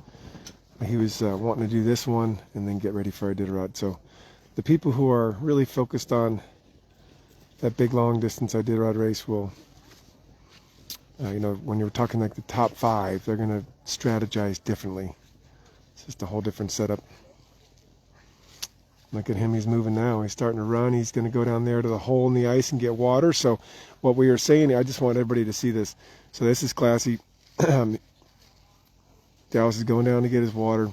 He's going off the lake. Right there, there's a hole in the ice that the locals put in for everybody. And so that's an example of doing it right. There might be a different situation where he could have that water brought to him, but he's doing it. It's also nice. He gets to walk. He gets to move his legs the different ways. He's been standing on runners. I mean, I think all this is actually just good self-care. Get off that sled. Move yourself around. I remember Yor always used to have a sore hip from kicking on that sled so much. Eggle Ellis back in the day would always have a sore back and a sore hip. So you got your occupational hazards in any business, and this is certainly one of them. Standing on a sled for hours and hours and hours, kicking, pulling. There you go. So here comes the water coming back. I know on his big time Iditarod sled, he has a cooker built into it, so he can actually start up a boiling of water while he's 20-30 minutes out from the checkpoint and come into the checkpoint with it cooking. So he's developed different systems right there. And there you go. So now we got the knives coming out. We got different things happening. Here comes the straw. Got the water, got the straw. It's like it really is multitasking at its finest. You can tell the dogs are looking forward to getting that straw. They're looking right at them. And then as soon as they do, they start making their beds. So he's kind of getting the different piles set up. Oh yeah, that one's actually going to be for the cooker. He's going to get a little bit of starter straw there, but because he wants to get that water going. So it's pretty neat here, friends. You're at Dallas Seavey, bib 21 here, 5-time champ with the Iditarod rookie at the Copper Basin. You can watch him kind of go through his little routine. Here comes the heat. The yellow bottle is going to be the heat. He's going to poke a hole in the top, get that in the cooker with some straw, light that up. You can see he's trying to move as fast as he can because he really wants to get the dogs able to bed down. But they're still warm. They just ran 68 miles. There's no critical time crunch there. Priorities are to get their food going because it takes a while to warm it up. There's 3 bottles of heat right there. Alright, let me run this in. And that's the preferred fuel for the long distance musher to run a cooker. Yellow bottles of HEET. It's a fuel additive. Does not have a high combustion. Doesn't expand and explode. There's the straw. He's going to light that straw. He's going to drop it in there. Boom. Here comes about to see a flame come out of there. I'll warm that lighter up. Talk about the play-by-play here.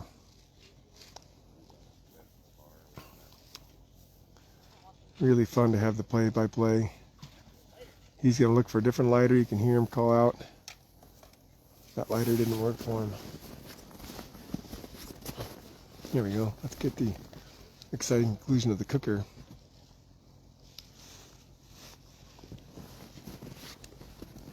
There it is. Flame. There you go. See that, friends? Go ahead and let us know if you've ever lit a cooker. There's the cooker right there. Here comes the water on top. See, right there from the lake. Boom. Now you're cooking. That's the cooker, friends, and that's required gear. That has to be on the sled. You have to be able to provide your dogs with warm meals.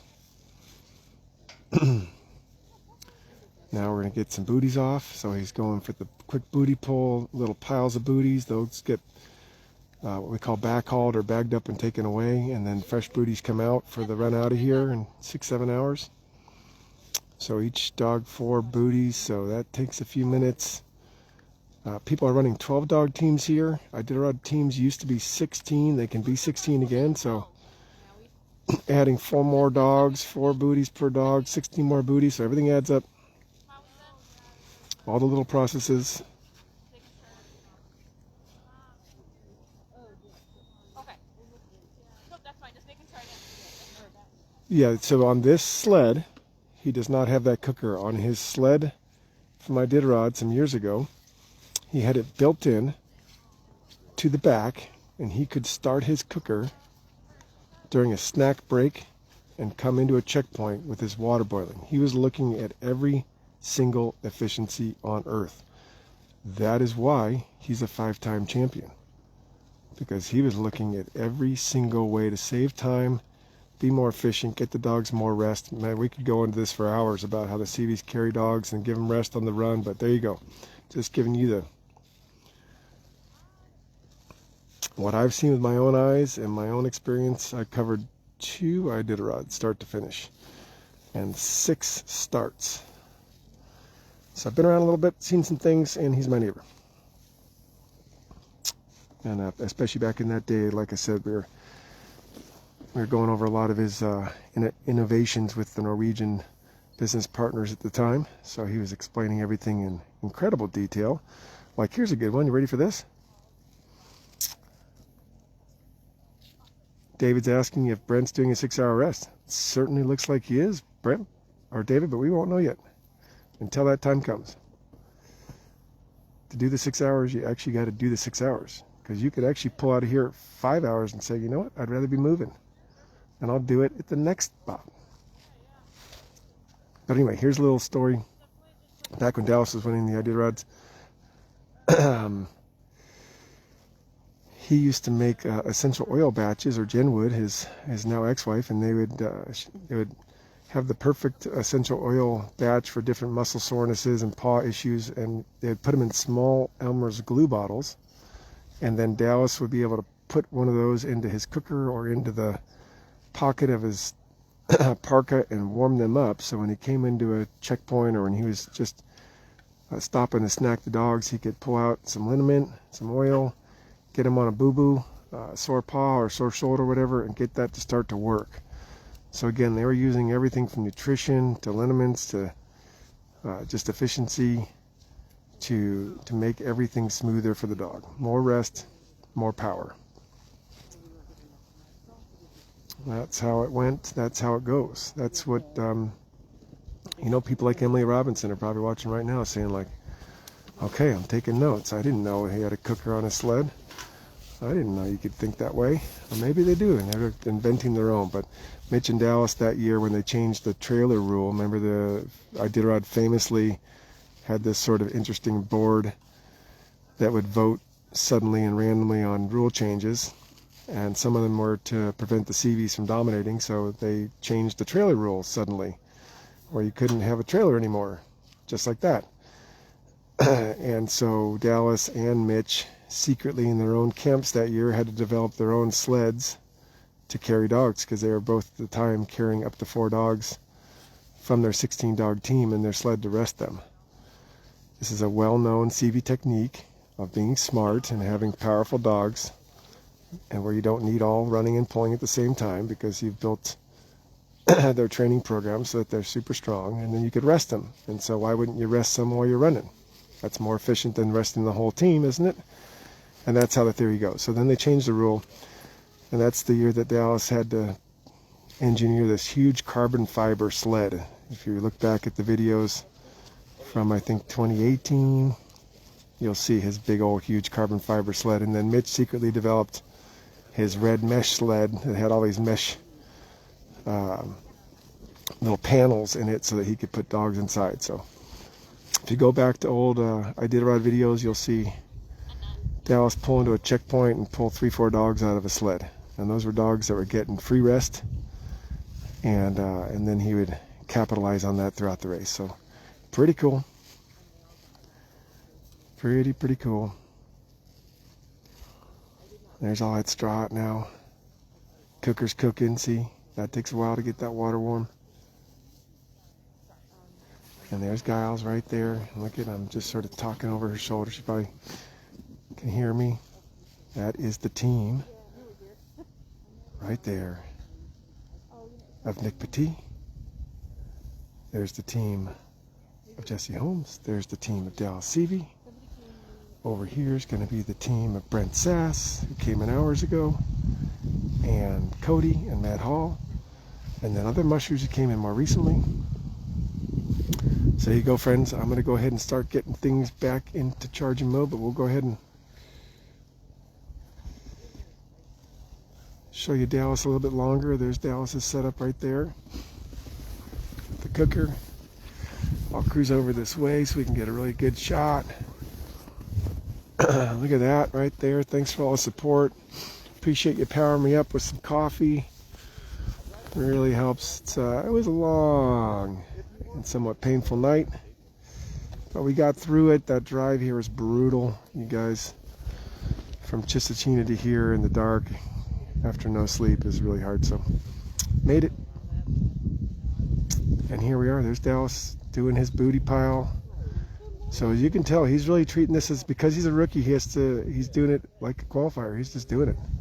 So he's got his old booties now piled next to his sled. There's his handlers, hands off, hanging right by.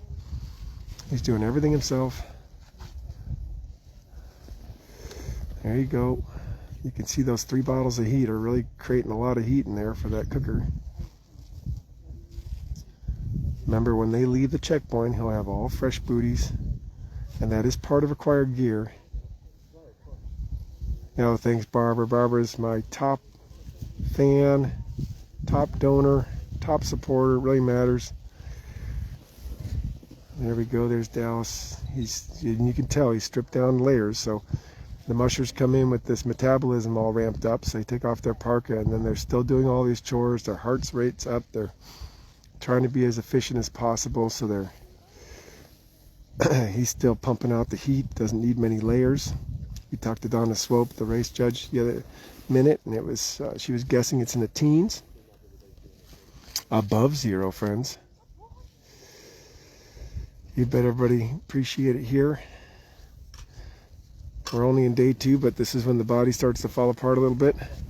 You start getting the sniffles. Got a nice big nosebleed last night at the bar while I was eating my soup. That's a dehydration thing, which happens on no sleep. So you're getting a good look at bib number 21. Dallas working down the line there. Checking on all those dogs. He's only got 12. Yep, and they're getting little, probably some Prilosec or something. The dogs often get like a proton pump inhibitor for their tummies. Here's the rest of the teams doing all their things. Look it down. We're starting to get a little. Here come the race vets. Look at all the vets. They're coming out. They just did a break. There's our race marshal there. I've been live now for several hours, or an hour or so, so it's probably getting closer to 5:30, 5:40 a.m. here, dark 30 in AK. Our sunrise will probably be around 10 something, but those days are definitely getting longer, and dawn we'll start seeing dawn here at about 8:30 or so. We'll start to see the sky turn a little bit blue. But the weather's real calm, real clear. It snowed all the way from Chisachina to here last night. So if you're factoring in how the race went for folks, the mushers did have snow over those 68 miles last night. It might have been heavier at times. It certainly slowed me down. I drove about 40 miles an hour with Ziggy Wiggy. And I would talk to myself to try to stay awake. And Ziggy, of course, always pays attention because she's my loving, doting Canadian Inuit. Carrie bred Ziggy years ago, and she knew that we'd be a good match, and she is right. Ziggy's my everything. I lost my Misty to old age recently. Misty went over the rainbow, and we lost Mona, Carrie's first Siberian Husky to cancer a couple days ago. So keep those dogs close, friends. Spend time with them, do fun things. Time flies by. Dogs' lives are only 15, 16 years, 17, 18, maybe 20 if you're real lucky out there on the outer edge, but sometimes only 10. Sometimes they get bone cancer or different things, so keep them close. Mona had a nose cancer in tier 1, and Wasilla did a great job helping her get some more time. But we're going to miss her a ton, and they're not replaceable, so spend time with your dogs. Mushers get a lot of time with their dogs, of course. All this bonding and working on just forming that really solid team. You know, Dallas will always tell you, and he's a motivational speaker. He used to travel the world quite a bit doing motivational speaking, but you know, you basically build them up from puppies where they feel like they're invincible, where they've never met a challenge they can't overcome, and all their needs get met. And if you do that consistently, and that takes a heck of a lot of discipline, friends. You think about how careless you are in your life with your emotions and just getting through your day-to-day scram, whatever you got going on, and then trying to keep it all together around a whole kennel of dogs. Keeping your energy tight, keeping your mindset positive, keeping their experiences good, keeping everything about them their whole lives from the time that they're tiny. That's how you create champion dogs. They have to feel like their needs are going to be met, so they don't start panicking and making their own decisions about what they're going to do. And then they need to feel like they can overcome any obstacle. And when they do that, they will go for it. So there we go, getting a real nice long shot here. Thanks for joining us from all over the world, whether it's live or on the rebroadcast. You're here at the 2024 Copper Basin 300 with Kel Casey, your host. Professional live streamer. I pioneered this field about 8 years ago. Started live streaming. A couple other folks did at the Finnmark, but I really took it to a whole new level. Traveled the world and became the first live streamer to actually go places and do things. So we're carrying on that tradition right now. Your support helps. If you want to buy Mushers gear, you can do so over at our site, promushing.com. We've been giving Mushers discounts for all 8 years in business in Alaska. We've always given Mushers Pro deal. I don't think I've ever made an actual penny off of Mushers on our Pro deal, but they also have gotten a lot of great coats and harnesses and things with reflective gear. Dallas has been helping product development over the years. Okay, there he's moving his coat right there. It's fun to see him back in action. We don't get to see a lot of Dallas these days. Look at his handlers are sitting right there being nice and calm. The vets are working down there, so if you're wondering where the vets come in, see, you've been able to get this nice, good, long look now. You saw the tug lines come off, you saw the booties come off, you saw the cooker go on, you saw the straw come down. Now you see more food prep happening, and then the vet team comes in. They've got stethoscopes out, they have notes, and they will check on each and every single dog that's all in that straw. All the dogs are looking daddy's way because they're looking for that first meal.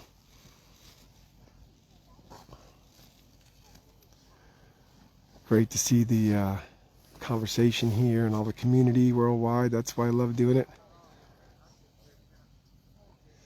Yep, I'll try to get out to the other places. I'm here because my business partner takes care of our 30 plus dogs and all the chores. That's not magic, that's a lot of work. And so I appreciate your support. It helps me kind of be on the break even here, so that when I'm away from work, we're actually kind of breaking even. I've never made a penny doing live streaming. I've invested $20,000, $30,000, $40,000 over the years. Those of you who know me know I've flown everywhere, done everything, gone everywhere, and had very little support to do that. Just sort of paid for it out of my fire money and figured it was the right thing to do. Test this whole concept out of sharing sled dog races with those who love them. It seems like an everyday concept, but guess what? Nobody does it, or very few, and if they do it, it's usually just a one-off. Here we go, let's move the camera around. Try to get a look there. That cooler is going to become where the hot water goes. Can you see how this meal's coming together, friends? So Dallas is breaking up his meat and everything. Hey. There we go. There's the vet team working. If you're just joining us, Bib 21 Dallas Seavey here. Working on his, that's all going to go in the cooler, right? And that's all meat chunks and fat and yummy stuff. And then that hot water's all going to go in there. Here comes some kibble, probably some vitamins. Just knowing how Dallas rolls, every little thing's going to be thought of in there. Hey, appreciate you guys. We did have a great, ooh, look at that. Nice little moment there. Be careful if you're trying this at home. There's several things you shouldn't do at home. One is filming while driving, and the other one is just take on all this stuff as if it's no big deal, because it is.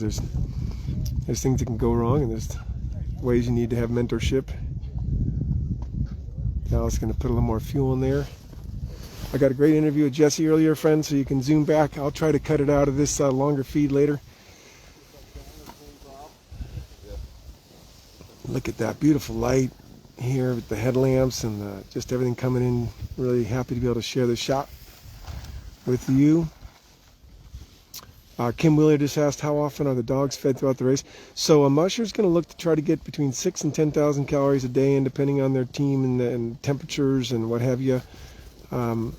Really, generally what happens is that a Musher is strategically ready to feed if the dogs are hungry. So if the dogs will take food, they're going to go ahead and get them food if possible. Bonnie just said filming while driving. I practiced that during my wildfire career. I would always pretend like I was in the passenger seat, but I was actually in the driver's seat. And I'd film these big fire scars and stuff and then put them on for the community to see. But I always tried to keep that rearview mirror out of it so you couldn't quite tell. But with Nick yesterday, I was cruising down the highway and there he was. And so I knew it was going to be a moment. And it actually ended up coming out real nice and clean. But thankfully there's nobody on these roads. And but again, don't try that at home. Just enjoy the footage. Because we got a good one. Do you have a question? No, we want to show your friends some really cool stuff. Oh, what do you got? Where are we going? If you look right there. Okay, hold on. We're going to get a little exclusive. Can you introduce yourself and help us? Yeah, my name is Klein. Hey, Glenn's here. And Glenn's with the race, right? Yep, I'm doing the volunteer checking. Volunteer checking. He has some cool stuff he wants to show the audience. We're going to go right over here to this berm. Oh, cool. Glenn's going to take us on a little trip, friends. There you go, there you go. And then we got Glenn's rough. Get up just a little high. He's been watching me talk to you for the last 90 minutes, and Glenn's probably like, you know what? I bet You're like, woohoo! the Copper Basin crowd would want to see something interesting here. So let's see. Okay, so we're going to sit right up here. Yep. And you can see the berm, you can see the track of the snow machine. Yep. But just beyond it, see those little dimples in the, Oh, in the okay. snow? We're looking at the dimples in the snow here. Yes. You know what that is? Are those moose? Not moose. You're in the ballpark. You're in the Caribou? game. Caribou. Caribou? That's All where right. Caribou laid down, and you can see where the tracks where they came in and then went away. And that was recently, right? Yeah, kind of. Well, it might be a week old or so. Okay, week-old caribou marks is what Yeah. Glenn's. But the awesome part is, look where they lay down, right next to Right. lodge. Right next to the checkpoint. So the Yeah. caribou know, like a dog team, to come in, like a dog team, and hang out by the lake right here. Maybe They're dream like- of some. They like a little variety in their life too. They kind of like the couch on the highway thing. They're like watching vehicles go by and dogs go by. Right on. And are you from here? Yes, I am. And from down in Glen Allen, or from here, Meiers Lake? So I did live in Glen Allen, actually Taslina for 17 Yep. years. Yeah, I worked for the Park Service. The Taslina Hotshots used to be from out of here, right? Yeah, Back they in the do. day? Just down the road. Remember those old days? Yeah. And you're with the park with Wrangell? I still work for the Park Service, but I don't work for Wrangles anymore. Okay. I work in town in Anchorage for the Public Land Center. Oh, you're downtown with Nina Chambers and those friends of mine. So some of those they're in the parkies. regional office. Okay, right. But in Anchorage, there are 4 public land centers that were created. Okay. When a number of parks were created here in Alaska in 1980. Yep. And the 4 public land center basically are information centers, because one of the things that those folks thought about was, the complexity of Alaska and its land, and how to help people understand the public lands and the different public lands or conservation units in Alaska. So they put 9 different agencies into one place. Wow. And so if you go there, you get an opportunity to learn about almost, a little bit of the spectrum of the state. Wow. So you learn about the Fish and Wildlife Service, the Park Service, BLM, even Alaska State Parks. So it's really kind of a one-stop shopping. Right on. Yeah, if you're ever in Anchorage, Tok, Ketchikan, or Fairbanks, Check them out, right? They have those centers. Yeah. Right on. And then is our race covering any Park Service land here, or are we just skirting it? So yeah, you're skirting Right. a lot of public lands. Because the whole idea is I think keeping the race on access and where access was before. So, and access in Alaska is one of those topics. You get 2 people in the room, 2 different ideas. Sometimes. It's kind of fun to listen to the it's RS-2477 and it was here since whatever. Right on. Since so it's really kind of it's a great place. You're getting some good shout outs, Glenn. You got folks who are very stoked about seeing the caribou marks back there, and then Nancy's saying hi from Mexico, and the caribou are cool. We got Lynn saying thanks, Glenn. People are saying thanks, Glenn, and I say thanks. They're totally welcome. So here's really cool. Here's another little fun fact. Yep. So you know how in England, there are more sheep than people. Mm-hmm. In Alaska, we have more caribou than people. So in Alaska, we have about 730,000 people call Alaska home. Yep. But we have 750,000 caribou that call Alaska home. So it's right there. We're neck and neck, right? By the ungulates. So it's really kind of fun. Right on. And then when we go to Sourdough, we're going to Bureau of Land Management land, right? You will. So Sourdough is a BLM, recreational area. And it's awesome because it's right on the Gulkana. Yep. And the Gulkana, of course, is one of the scenic and wild rivers in America. So you get to see a couple of different aspects there. And it'll be warmer this year, right? Yes. I kind of miss. So I did work Sourdough for a couple of different years, but then I also worked Lake Louise as well. So okay. Yeah, the Copper Basin is a great place to come out and volunteer. Super fun. Yeah. Thank you, brother. I know everybody appreciates it. I really do, and I would not have known that. So Glenn gave us a little local flavor here and insight. And remember, visit those public land buildings in Anchorage, Tok, Fairbanks, or Ketchikan. See that? And I get to work with a lot of Park Service folks in fire, which is pretty neat. So shout out to them. They've been on my fire team. I did retire my leadership this year, friends, just at the end of the year. 2023, after I've been in fire for 18 years, I'm still in it. But I retired my leadership, and that means I'll have more time with the dogs. It's been a real scramble these last 7 years building the Alaska Dog Center and then also fighting a ton of fire. And so I am looking forward to things changing. Those of you who know me have known I've been wanting that, more time at home. And of course, I'd love to take some of our dogs from Alaska to Colorado and bring them to our high camp above Lake City and train up there and maybe pick up some virtual work for fire or what have you, or just be with the dogs. And Carrie just carries so much weight back home. She has to take care of all of our dogs, all the poop, all the food, all the vet care, all the little things that come up, the big things. And I run around and do incident management and live streaming and all that. So I'm looking to change it up a little bit and be able to be home more and be able to have more of a normal life. We have so many beautiful dogs that I want to get more time with. In our pack, the Kerry bred. I want to see them work and grow. And here you go. There's the cooler. The cooler's the meal. So while we were talking to Glenn, the meal got cooked. There it is, that light blue cooler. And so that'll become a big ladle show for the dogs. He's stirring it all up in there. He got the hot water. He got the meat. He got all the kibble. He got all the good stuff. Lots of calories there. Coming in. Yeah, exactly. Care Bear, we're 7 years into business partnership. She's a co-owner, co-founder of all that we've created. And I can't imagine, I never understood what it was like to have a lot of dogs until recently. I was always the sprint guy with 1 or 2 dogs, 3 dogs maybe. You start getting 20, 30 dogs in your life, everything changes. Everything changes. When you go to that dog food store, you're going to learn a whole new level of overhead. So there we go. We're getting a look at the first meal going out to the Dallas Seavey team here. Good morning if you're just joining us.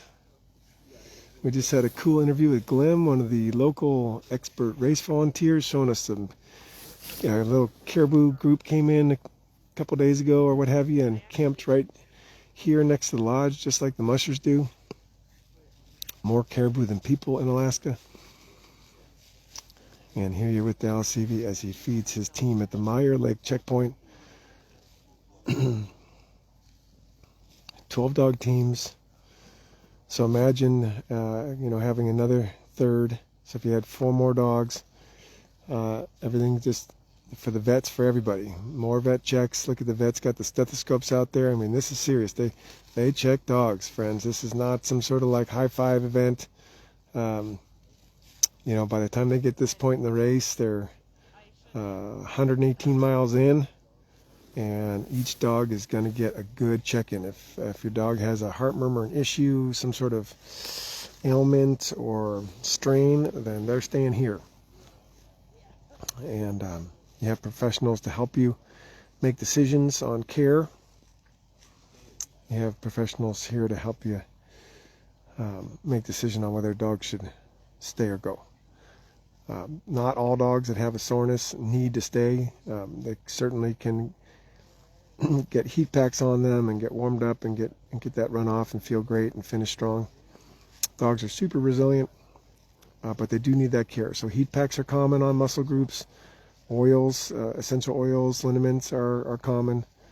Massage, different techniques to loosen up areas. And look at that. You have a group of like 4 vets working on this team. And they're all volunteer. They left their home. Their families are hopefully watching here.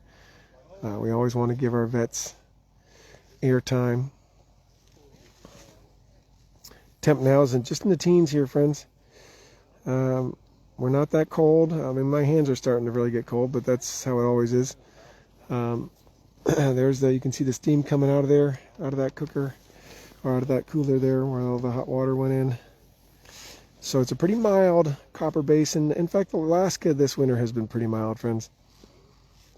I'm just going to tell you straight out, it's not as cold as it was when I first moved here 7 years ago, and I know that sounds funny, but actually the data supports that. In Willow, where I live, it's very rare that we get a minus 30 to 40 spell for a long time. We had minus 25 this year. We had some of those for sure. But mainly it's been single digits, zeros, some minus 3s, 5s, lots of 10s, 20s though. November was real warm for us. We had snow. We had all that stuff come in, but it was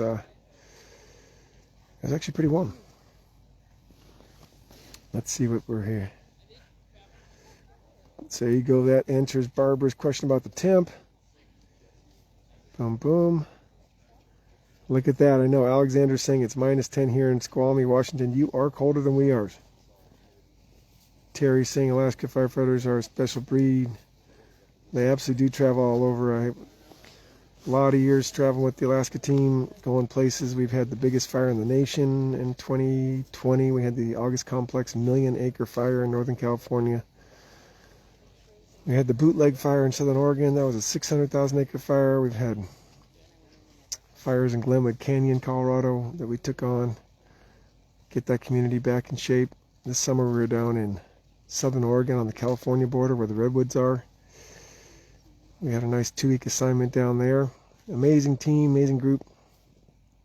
Big shout out to any of those friends, colleagues tuning in to see the sled dogs, see their neighbors here. Jenica saying it's minus 22 in Wyoming right now. Yep, we're about 30 degrees warmer. 30 degrees warmer yet here. Thanks, Brenda. We're so glad that the Midwest finally got snow. Alaska's had great snow. Just remember, up here we really need the cold because we have so many bodies of water that become our trails. So for us here, we need the swamps, we need the creeks, we need the rivers to really freeze. And that year we had that big earthquake in 2018. It really messed up winter travel because the ice had already set all in and then it all smashed up and broke up. And that's like a worst case scenario for overland travel in Alaska. You really want, really want it to be, oh yeah, bowl of food going down, cold. We want those travel routes to be solid. Here you go, there's Dallas dropping the food right now. First meal for his team while the vets work, the Redcoats. And that's going to be a big old scoop of meat, kibble, and yummies. Hydration. There they go. Let's get in closer on that. I just felt something pop in my lower, whoa, my lower back and my gimbal. My gimbal just went out, friends. That's what's going on here.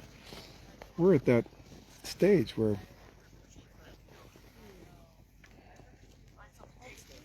gimbal just went through a full battery this morning. You just gotta laugh, that's all right. What is the toughest race to run and why? Well, boy, that's a question for this audience to debate about.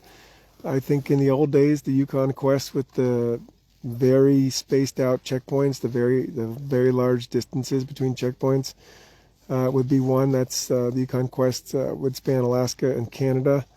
I think the races in Russia that are very remote out there in eastern Chutki area and out there, Beringia in the eastern area, that's going to be some tough country. Iditarod, of course, at times with the weather and everything, you've all read the stories, heard the stories, the blowhole, the big icy winds and all that. But they call this the toughest 300 miles in Alaska. And note that wording. They don't say it's the toughest race in Alaska. They say it's the toughest 300 miles because it does go over the highest point and it's often the coldest. So when I was on Snow Machine going up the Yukon River, let me assure you, it was not that cold compared to what you think. It was kind of damp and misty and warm, and that was on the Iditarod. Then you come to the Copper Basin, you go to Sourdough checkpoint on a cold year, and it's minus 50. I have seen that, I think the 2016 Iditarod that started in Fairbanks. That one was super cold. When everybody's heading out in Nenana, from Manly down to Nenana, that was, minus 50, 60. And that's where you can really damage yourself. Our buddy Dave froze his feet. He was wearing bunny boots, which are popular military-style Arctic boots, but he didn't have enough ventilation. So his feet, Dave Brandholm, his feet got condensation, and it was minus 60, and he was on day 2 or 3 of mushing. And I remember sitting with him at Manly Hot Spring checkpoint. Pam and Joey Reddington back in the day when Joey was still alive. And he said, I can't feel my feet. And I was like, oh man, I've been a medic for a long time, and I was like, that's not good. He ended up really damaging his toes when he finally did admit that they were frozen solid. So I think the toughest race is the one that you get the hardest weather often. That's my own opinion, just having been on the circuit here for almost a decade all over the world. Or the race where you have to carry the most with you. So the true traditional Yukon Quest was very few checkpoints, long distances, very, very remote. Which means, of course, fewer restaurants to go kick it and eat paws, clam chowder with homemade rosemary bread and those kind of things. There we go. Dallas's team just got a nice meal on. Look at that. No northern lights this morning. I've been looking though.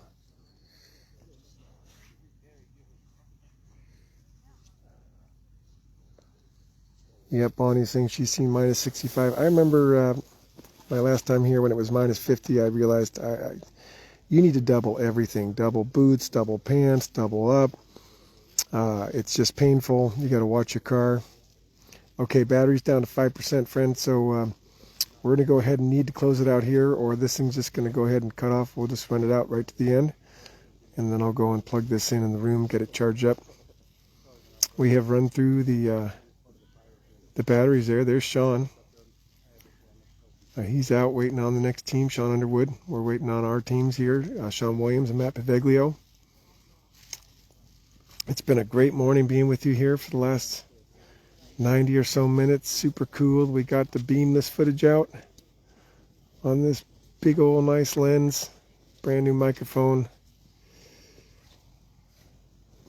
I really, really enjoyed it. I'm going to try to cut some of those videos out. I got to do a bunch of plugging in and things to get that, but I had a nice little talk with Jessie. That was cool. And he gave a big shout out to everybody out there and live streaming land. He knows the value of getting fans and dog lovers a chance to see this, to be here. Look at that. Those dogs are just looking at Dee like, hey, what's up next? What are we doing next? They're fired up. They probably want to go. But we'll see if he's going to take his 6 here. He said he is. Just remember, friends, until you've taken your 6, you haven't taken your 6. So you can just hold the questions about did the musher take their 6. Wait till it's 6 hours, and then you'll know. Because they could actually pick up stakes, and that's the whole Iditarod game, right? Everybody comes in and declares, oh, I'm going to stay this many hours, I'm going to stay this many hours. And then, of course, half of that's decoy for the top teams, and they just pull up and leave. Because all you have to do is get 6 once. And there's strategery in there. Now, it is a pretty close match right now for the top teams, which are going to be Nick Petit, Jessie Holmes, and Brent Sass. And then you got right in there Matt Hall and Cody Strathe. Those are your top teams right now. Here we go. So we just saw Dallas give that nice meal. Now it's the snack bag come out, right? So now it's like, here's a big slice of salmon, or here's a big slice of, sometimes even beaver or seal, depending on where you can get your things. Not so much